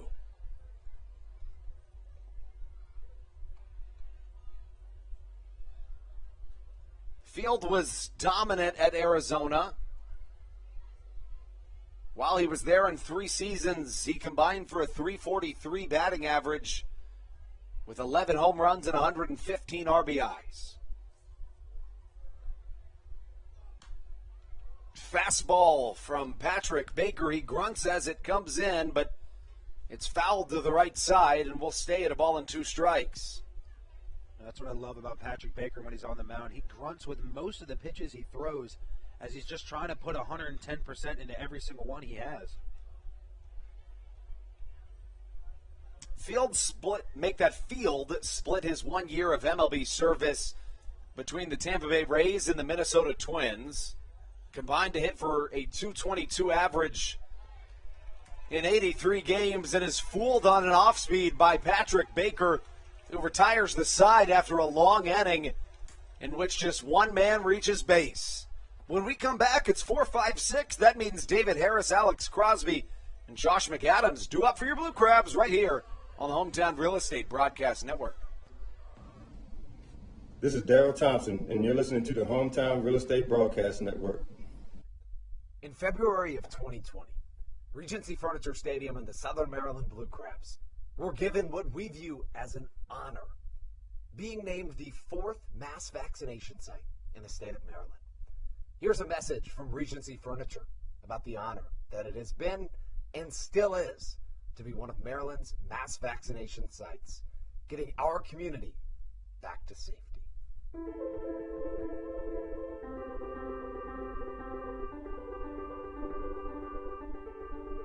During these times of uncertainty, it helps to know there are things we can control to help ourselves and others. For me, it presents the hope that soon enough my friends and family will be together again.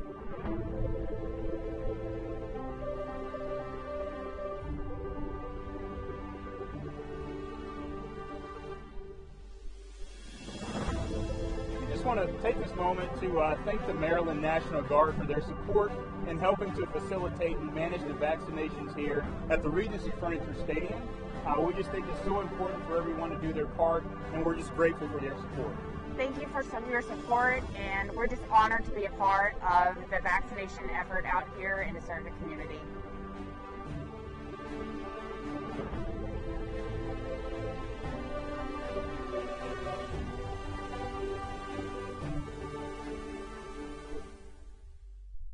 Whether it's Chris Paul, Cliff Paul, Aaron Rodgers, or even the son of a former Blue Crab, Patrick Mahomes, you've seen many athletes endorsing State Farm.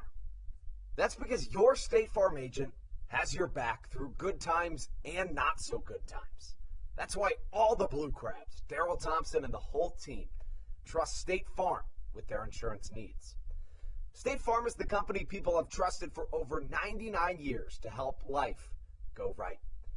Call your local State Farm agent, Greg Conklin, today at 240-776-4289.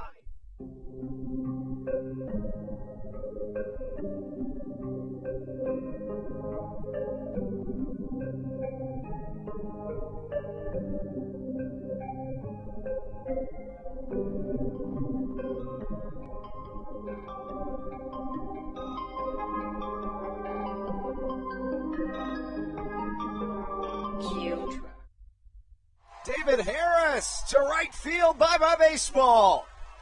We have a 2-run game here at Regency Furniture Stadium as David Harris will be the first Blue Crab to get the home run chain. It's a brand new feature here for your Southern Maryland Blue Crabs as he will be greeted by Kent Blackstone with a big old home run chain right here at Regency Furniture Stadium. He gets it on his body, and David Harris finds himself in business right here at Regency Furniture Stadium. That home run chain first got here after we ordered it. I was thinking to myself, who do I think the first person is going to be to wear it? And immediately my mind goes to David Harris and Josh McAdam. No better than the two most clutch guys, arguably, in this Blue Crabs lineup.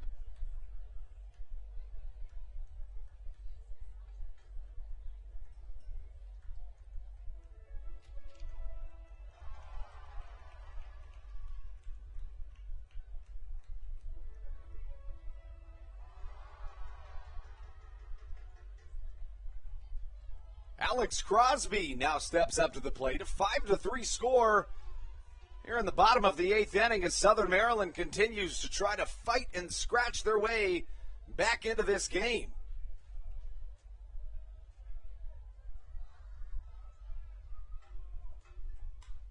Crosby, a single to the left side, and Southern Maryland's in business.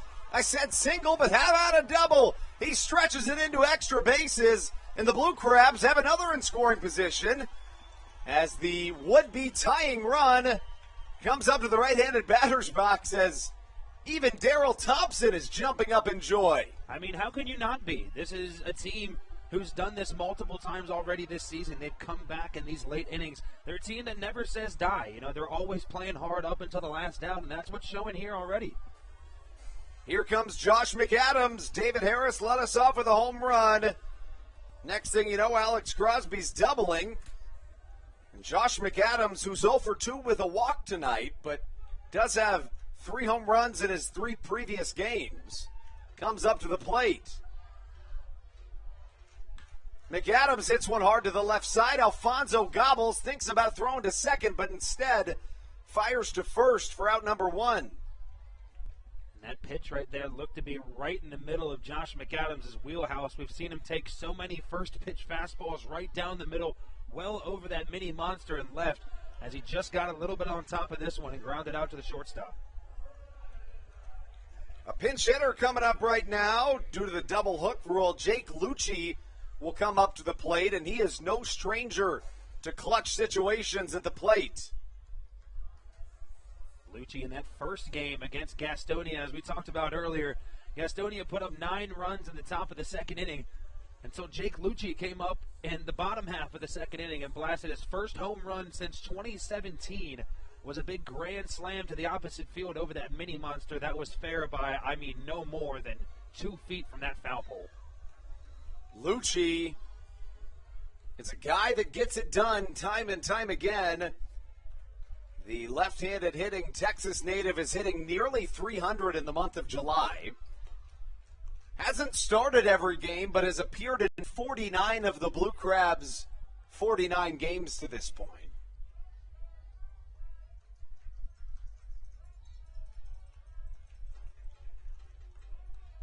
The Let's Go Blue Crabs chants ring out here at Regency Furniture Stadium. Right on right matchup. It is a newcomer into the game. We were not given a correct jersey number for him, but It has just been found out that John Fasola is in the game for the High Point Rockers.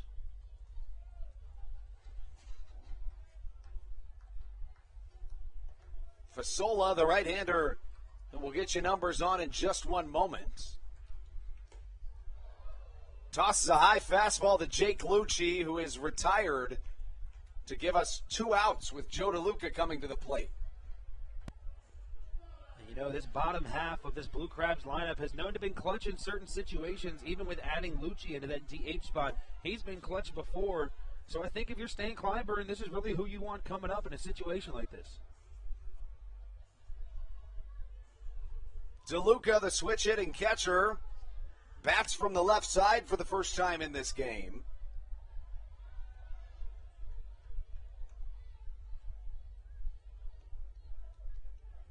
Fasola on his way. DeLuca swings over a curveball, and there's 1 strike against the Cicero, New York native Joe DeLuca.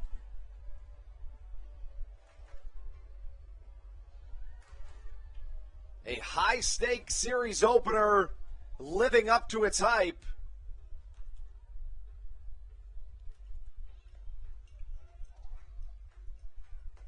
As DeLuca swings and misses at a fastball.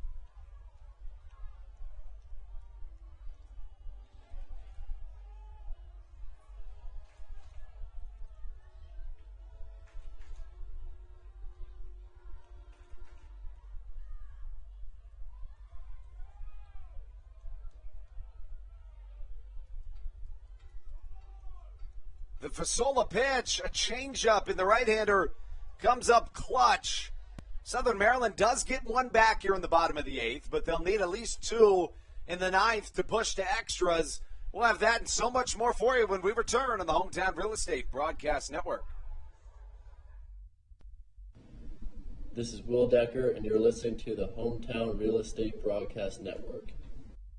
All Pawn is Southern Maryland's premier pawn shop and is the official pawn shop of the Southern Maryland Blue Crabs. Stop by and say hello today.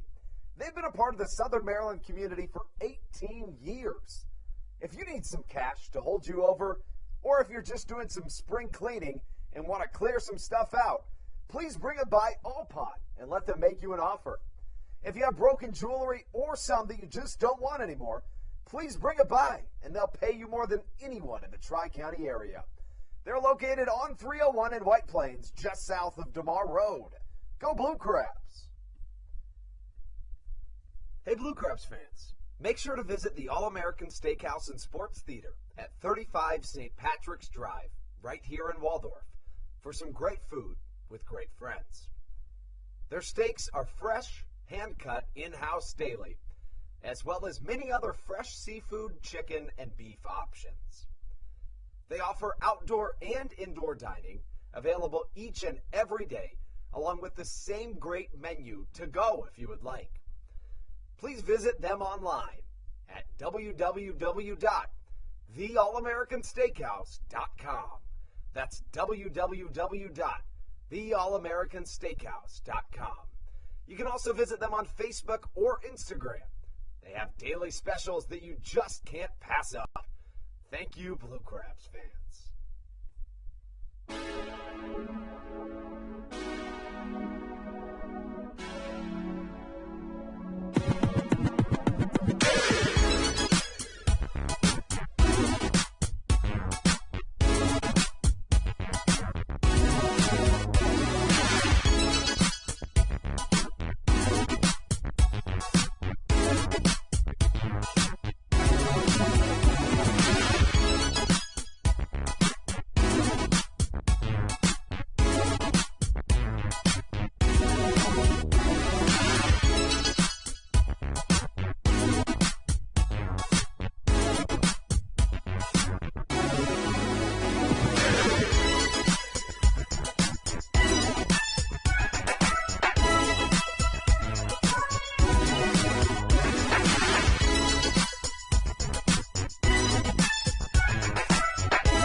Southern Maryland strikes back with one of their own in the bottom of the 8th, but just one more inning left of regulation in this contest. Matt Latos onto the mound for your Southern Maryland Blue Crabs, trying to keep things right where they are.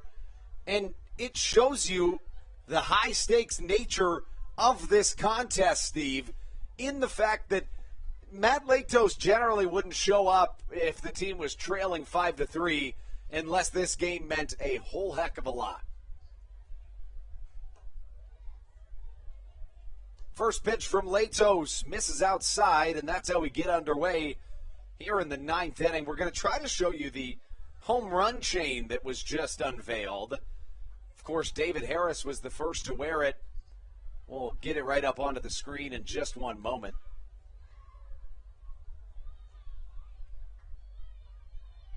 Put it right in the middle of the screen for you. You can see David Harris on the left side of your screen rocking that brand new bling here at Regency Furniture Stadium.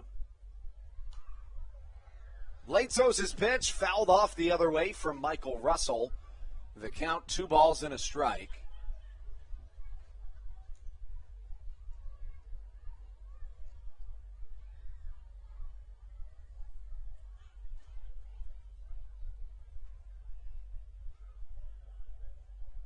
Latos on his way with his 2-1. Fastball misses high and away.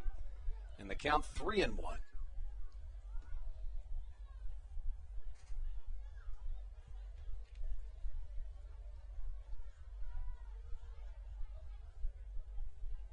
Latos rarely issues walks.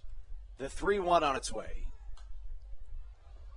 And he stays right alive. Latos is a guy that can be leaned on anytime you need him. Generally, he comes in and save opportunities. Latos 9 for 9 in save opportunities this year. This would be one of the rare appearances in which he does not come in a save opportunity. The right-hander, a 3.31 ERA on the season with 9 saves, as Michael Russell fouls one down the right field line. In 16 appearances this year, Latos has allowed just 10 hits and 6 earned runs, striking out 21 batters while allowing just, again, 10 hits. He has more than double the amount of strikeouts than hits allowed. And that's just a stat. I mean, I think that's the main stat you want as a pitcher. Chopper up the middle, no problem for Latos, who recovers from a 3-1 count and retires Michael Russell for out number 1.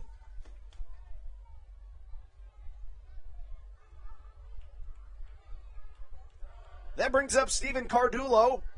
Cardullo 1 for 3 tonight. He had an RBI double back in the 5th inning. He also walked in the 1st.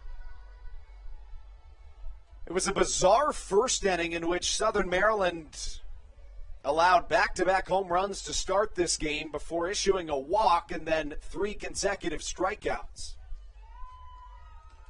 Cardullo sees a Latos fastball and just gets a piece of it, slapping it back towards the Roy Rogers backstop padding. Southern Maryland 5 games back of the Atlantic League North Division leading Long Island Ducks.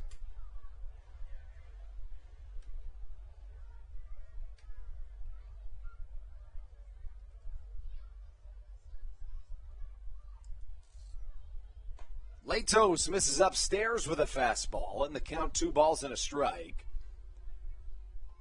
Latos, the type of pitcher that will try to hit his spots, but if he needs to throw a strike, it's never a question that he'll get it into the zone.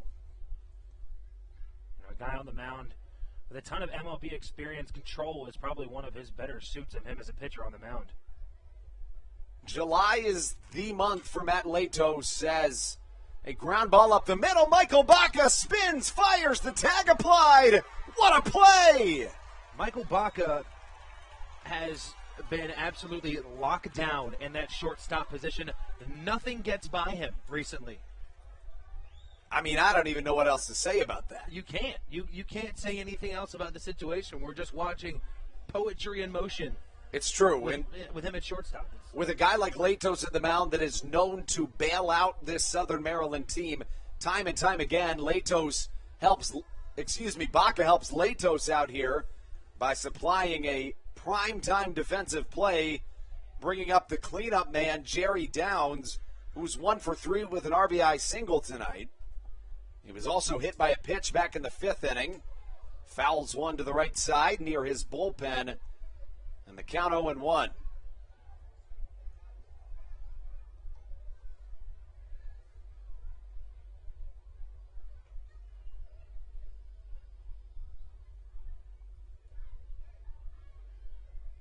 Latos, the 6'6", 9-year MLB veteran, back out onto the mound, the 0-1. An off-speed pitch that has Jerry Downs looking every which way. He made him look silly on that pitch. And the count 0-2.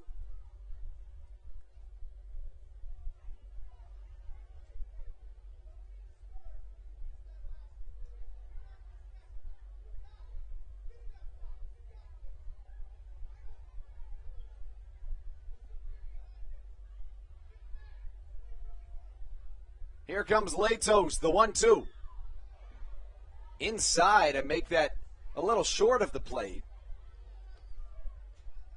And that brings the count to 1 ball, 2 strikes. As Matt Latos making quick work of the first 2 batters of this inning, Michael Russell and Steven Cardulo. Jerry Downs still looking at a 2-strike count.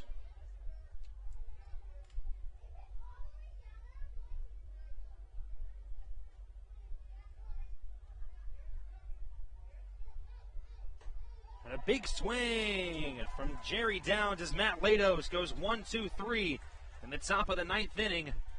Blue Crabs need 2 runs to tie with just 3 outs left as we started off with Kent Blackstone in the number 9 spot, and it leads off right again with Michael Baca right afterwards, and we'll be right back with some more action for you guys in the Hometown Real Estate Broadcast Network.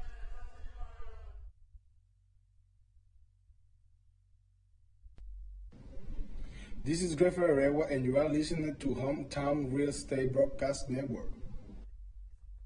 Hey, Blue Crabs fans, make sure to visit the All-American Steakhouse and Sports Theater at 35 St. Patrick's Drive, right here in Waldorf, for some great food with great friends. Their steaks are fresh, hand-cut, in-house daily, as well as many other fresh seafood, chicken, and beef options.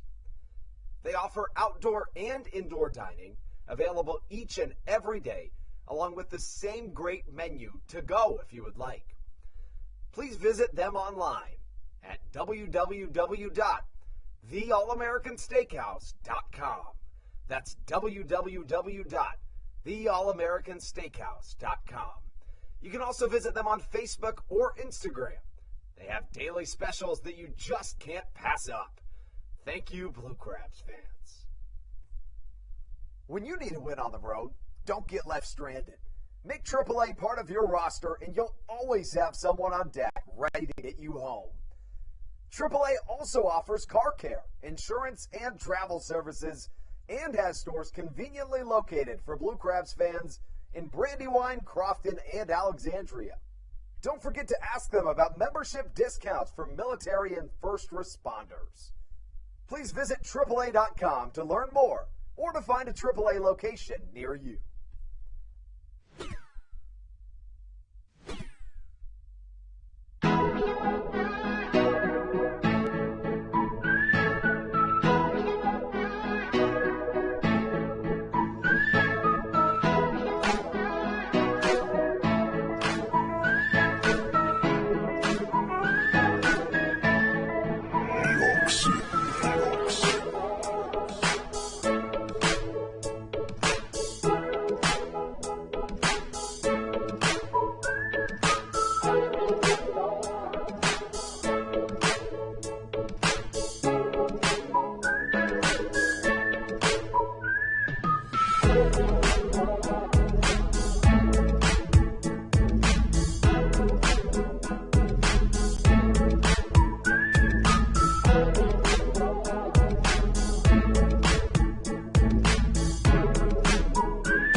This is Dalton Geeky, and you're listening to Hometown Real Estate Broadcast Network. Kent Blackstone leads us off in the bottom of the ninth. Southern Maryland looking for their first walk-off of the year here in a high-stakes series opener. I beg your pardon, second walk-off of the year, I should say. Josh McAdams hit a walk-off home run a couple of weeks ago. Sinker misses on the outside corner as High Point's closer has entered the game. Preston Gainey in for the High Point Rockers. Gainey has been awfully good here in this 2021 season. A 3.86 ERA in 17 games, appeared in 5 for 5 in save opportunities. The walk numbers maybe a little higher than you'd like them, but nonetheless an impressive go of it from Preston Gainey.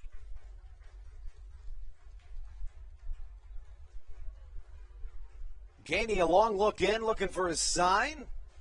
A ball on a strike the count here in the bottom of the ninth.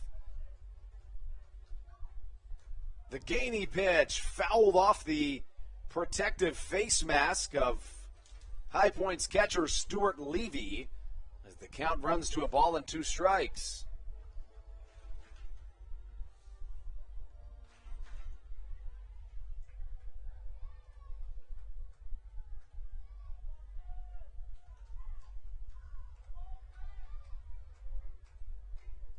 The 1-2. Blackstone swings and misses on a looping curveball from Preston Gainey. And Southern Maryland now with 1 down in the bottom of the ninth. Gainey originally an 11th round draft pick in 2012. In fact, he went to the Naval Academy, Steve, so not far from here up in Annapolis. Spent the first 6 years of his career in the Milwaukee Brewers organization. Began as a starter, but transitioned into a relief role and did a great job of it. In 2016, spread between 3 teams, peaking at the AA level, he held a 1.46 ERA. And in 2017, his last year of professional baseball prior to this year, he didn't allow a run. Michael Baca at the plate, he got some offensive fireworks flowing his last time up. He had a 2 RBI single that changed the trajectory of this game. At the time, it made it a 5-2 game after David Harris homered back in the 8th inning, now a 5-3 contest. Gainey's pitch high and tight to Michael Baca, and just like that, the count 3-0. Michael Baca, a dangerous guy to have on the base paths. If you're High Point, you want to try to battle back in this at-bat, especially with the dangerous Ruby Silva on deck. Silva can change everything in one swing of the bat. Baca taken all the way, and it's a called strike. And if you're Baca here, unless it's perfect, are you still taking? I think so in this type of situation. Baca is a good 2-strike hitter. I think it's not an issue if he gets himself with 2 strikes in that bat. And I think he's going to be looking for a walk here to get on base. The 3-1 outside. That's ball number 4. And now the tying run coming to the plate in form of the powerful bat of Ruby Silva. Silva had 3 walk-offs in 2019 as a member of the Blue Crabs. Of course, has no opportunity to walk anything off here, but could really change this ball game. The Rockers put up a no doubles defense, trying to keep everything in front of them in the outfield.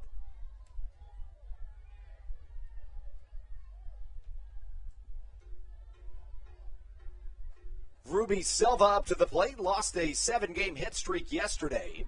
Swings at the first pitch offered by Gainey, but it's fouled away for strike number 1.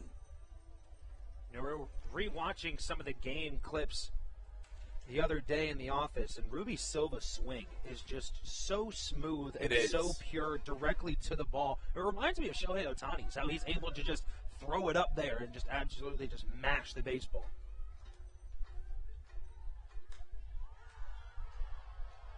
Another fastball, another foul ball.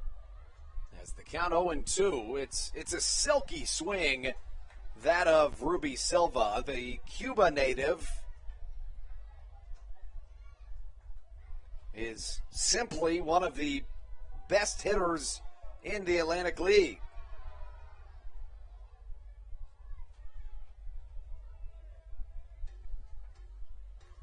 Oh, 2 on its way.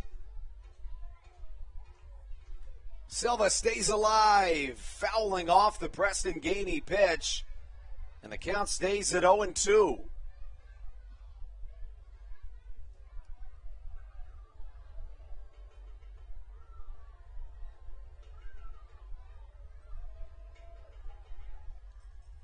Silva, number 12 on the back of his red Maryland-themed jersey, as Gainey takes a look to Michael Baca at first.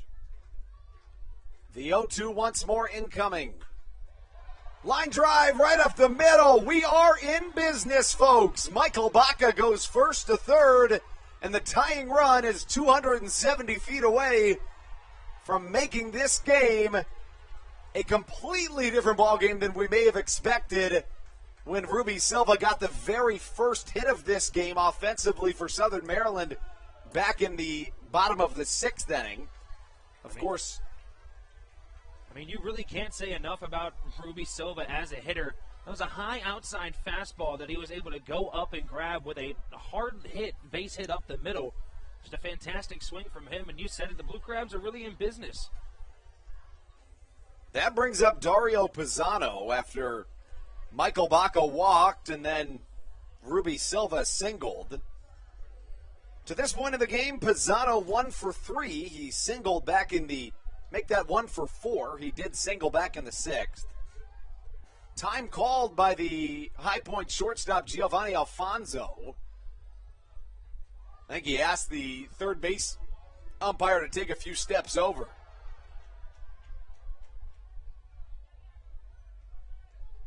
Pisano, no stranger to the spotlight.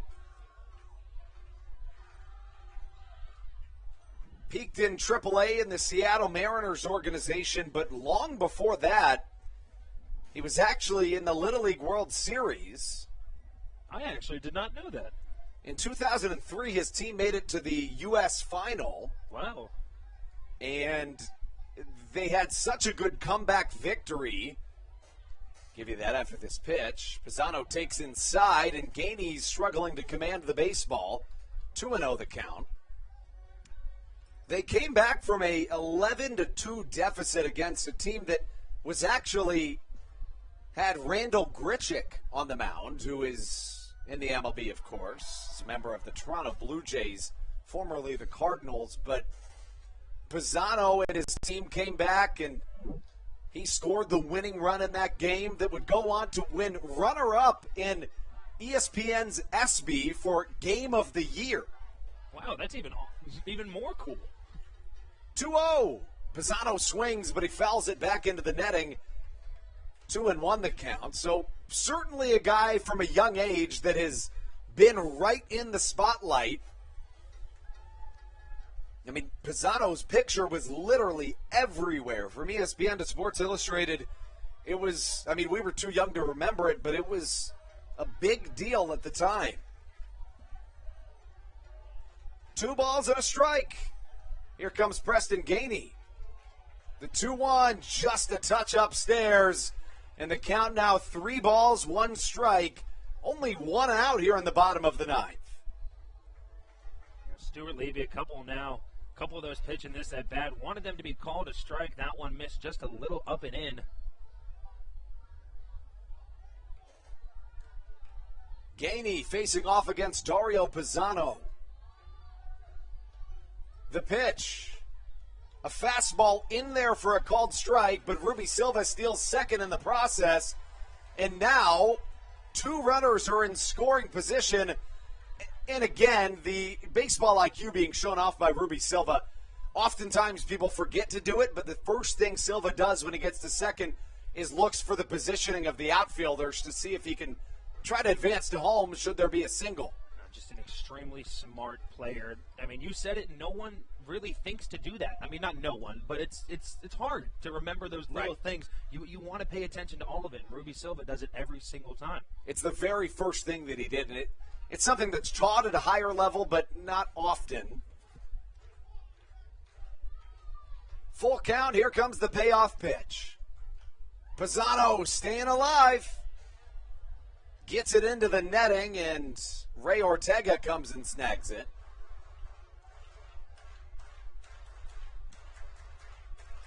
Southern Maryland faithful still out here and still showing out tonight as the crowd has stayed lively throughout this whole game.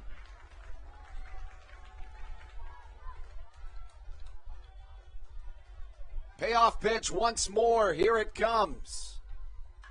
Pisano to the right side. It gets over the glove. Oh, my goodness. And it's called foul. Whoa. Now, hold on there. I am struggling to agree with that. It was originally... Andrew, I'm going to promise you right now, some white chalk came up on that ball when it got past the first baseman. That's a fair ball. I got to say, I'm utterly surprised to see Stan Clyburn still in the dugout. Saw him, he took a little step forward. And you'd have to think that it hit the base if it bounced up that high.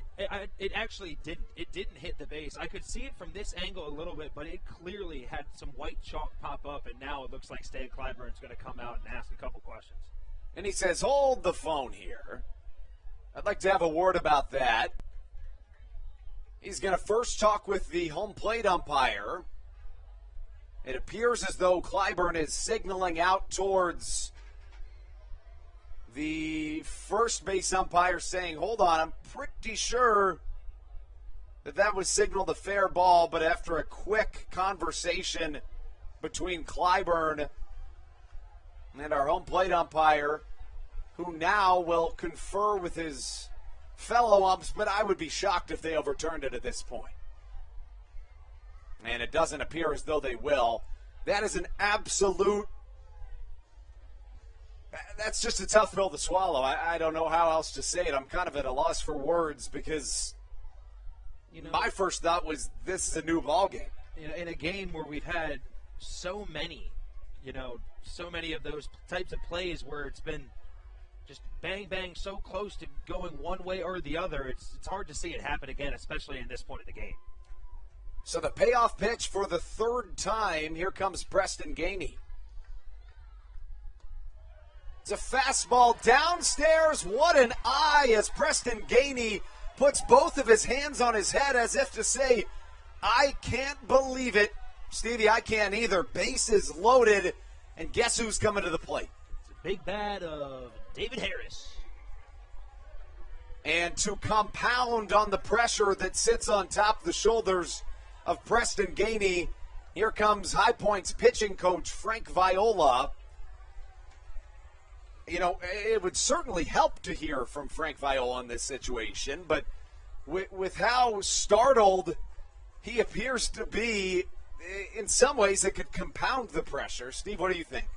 I agree with you with the latter, a part of what you just said. I think at this point, I don't know if a pitching, a meeting at the mound is necessarily the best thing. Yes, you're trying to calm him down, but at the same time, I think if you're the pitcher on the mound right now, you just want to try to attack this batter as much as you can and just try to keep it rolling so you can keep yourself in a groove. No matter what happens in this game, we know for sure that Ruby Silva and Dario Pisano have been some of the biggest performers in today's contest. They combined in the sixth inning for the first two hits Southern Maryland was able to get, and now they extend to a bases-loaded situation. I mean, talk about cold-blooded by Dario Pisano. To not swing at that pitch is a gutsy move, but clearly the right decision. I mean, that really was kind of a baller move because that ball was very close to being called a strike, but he just had to show him, hey, I knew it was a ball. David Harris hit a home run his last time up. He is 2 for 4 today. Preston Gainey on the mound and the pitch. First pitch in there for a called strike. Still one away here in the bottom of the ninth. 5-3 the score. High Point on top of Southern Maryland. The Blue Crabs have not scored in this inning, but they've scored 3 combined in the 2 innings previous. Harris takes a changeup inside. That's back-to-back changeups, or sinkers, should I say.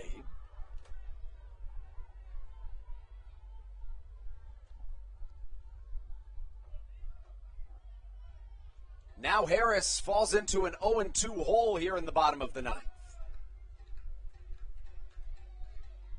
Curveball in the dirt. Good plate discipline from David Harris. And, Gainey has certainly displayed some struggles with command, but it's been off and on. It's been touch and go for the right-hander, who seems to be leaning on his off-speed pitches more than his fastballs. Cowbell rings here at Regency Furniture Stadium. Gainey set at the belt.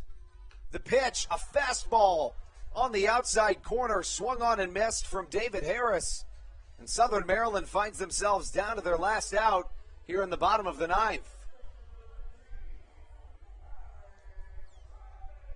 There's Gainey using that breaking ball once again. David Harris has had trouble trying to lay off of that 2-strike breaking ball on the outer half of the plate. We've seen him swing it away many times before. That brings up the hot bat of Alex Crosby at the moment. And the speedy Will Decker will replace Dario Pisano at first base. Anything in the gap now should score the winning run of this contest. Really smart move by Clyburn. Yeah, I think you're right there. Anything in the gap, it doesn't necessarily have to even roll to the fence. I think the speed of Will Decker, he's able to make it around. Alex Crosby comes up to the plate. First pitch he sees hits him. That'll bring a run home. And, Steve, you don't see that very often. Any way possible. These Blue Crabs are going to try to find a way to win. And, hey, they'll take it. That's a free run. That's the second time in this game that Alex Crosby has been hit by a pitch. And just like that, the winning run is in scoring position. And, I mean, who better at the plate than the home run leader for these Blue Crabs right now, Josh McAdams. McAdams 0 for 3 today. He has walked once. At first is Alex Crosby, who for all intents and purposes doesn't really matter that much, considering that no matter what happens, he is behind the winning run, who is Will Decker. Decker has a good lead at second base. You'd have to think a single scores him. First pitch to Josh McAdams. It's that sinker that Preston Gainey keeps going to, and it falls in for strike number 1. And after what Gainey was able to do to David Harris in this same situation, you'd have to think if you're Josh McAdams, you're looking to swing at this pitch.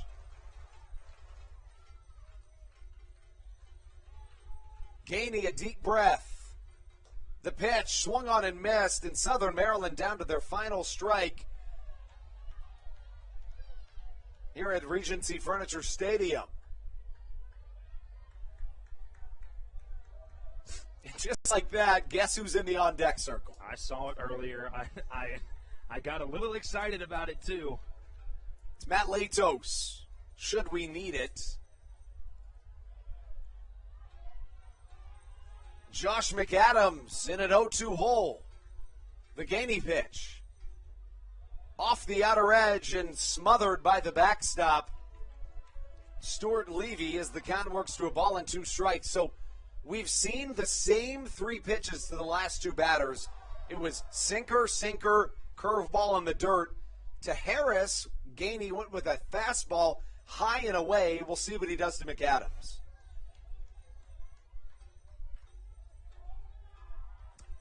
McAdams steps back into the box. The 1-2. Swung on and missed, and Southern Maryland strands 3 after making it a 1-run ball game in a devastating series opening loss. We can't talk about it enough. This is a Blue Crabs team that's going to fight, is going to give the fans here at Regency Furniture Stadium a glimmer of hope up until that very last strike, as we saw just now.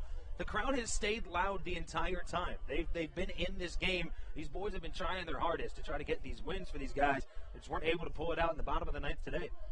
It's a tough defeat for your Southern Maryland Blue Crabs, who fall to 25-25 on the season. The High Point Rockers advance to 26-25 on the year. As we move forward and put all of our focus, really at this point, to more or less trying to win out the rest of the first half. Would you agree? I think at this point, the game plan has shifted. And before we came in, before that Gastonia Honey Hunter series that we just got off of, we were saying we need to win at least 80% of the games we're going to see in this upcoming home stretch. But at this point, you're just looking to win out the rest. The rest of the first half, yes. I would agree. For Southern Maryland, they've got 2 more games here at home against High Point before going to Long Island for a critical 3-game stretch. They'll then go to Lancaster, Pennsylvania before returning for the final game of the first half on August the 3rd against the Long Island Ducks. Let's take a quick run back through what we saw here today. Pitching-wise, Bryce Hensley tossed 6 2/3 innings, allowing 2 runs, striking out 7. Preston Gainey gets the save here today, despite allowing 1 run and walking 2 batters while hitting another. He struck out the side. Offensively for High Point, the only man with a multi-hit game was Johnny Field, who had a home run to lead this thing off, as did Michael Russell, who followed right after him. Sam Burton gets the loss, but it wasn't for lack of a good outing. Burton goes 6 1/3, allowing 6 hits, 5 runs all earned, 3 walks, 5 strikeouts, 2 home runs allowed by the right-hander. Southern Maryland will flip it over and try to get one back tomorrow against these same High Point Rockers. The Blue Crabs starting pitcher yet to be announced, but on the mound for the Rockers, it will be the right-hander Craig Stem. We'll have that for you right here. First pitch at 6:35. We'll start the pregame at 6:20. Tomorrow, same time, same place. For Stevie Bowen, I'm Andrew Banstra, signing off on a Blue Crabs 5-4 defeat. As always, thank you so much for tuning in to the Hometown Real Estate Broadcast Network. And until next time, let's go Blue Crabs.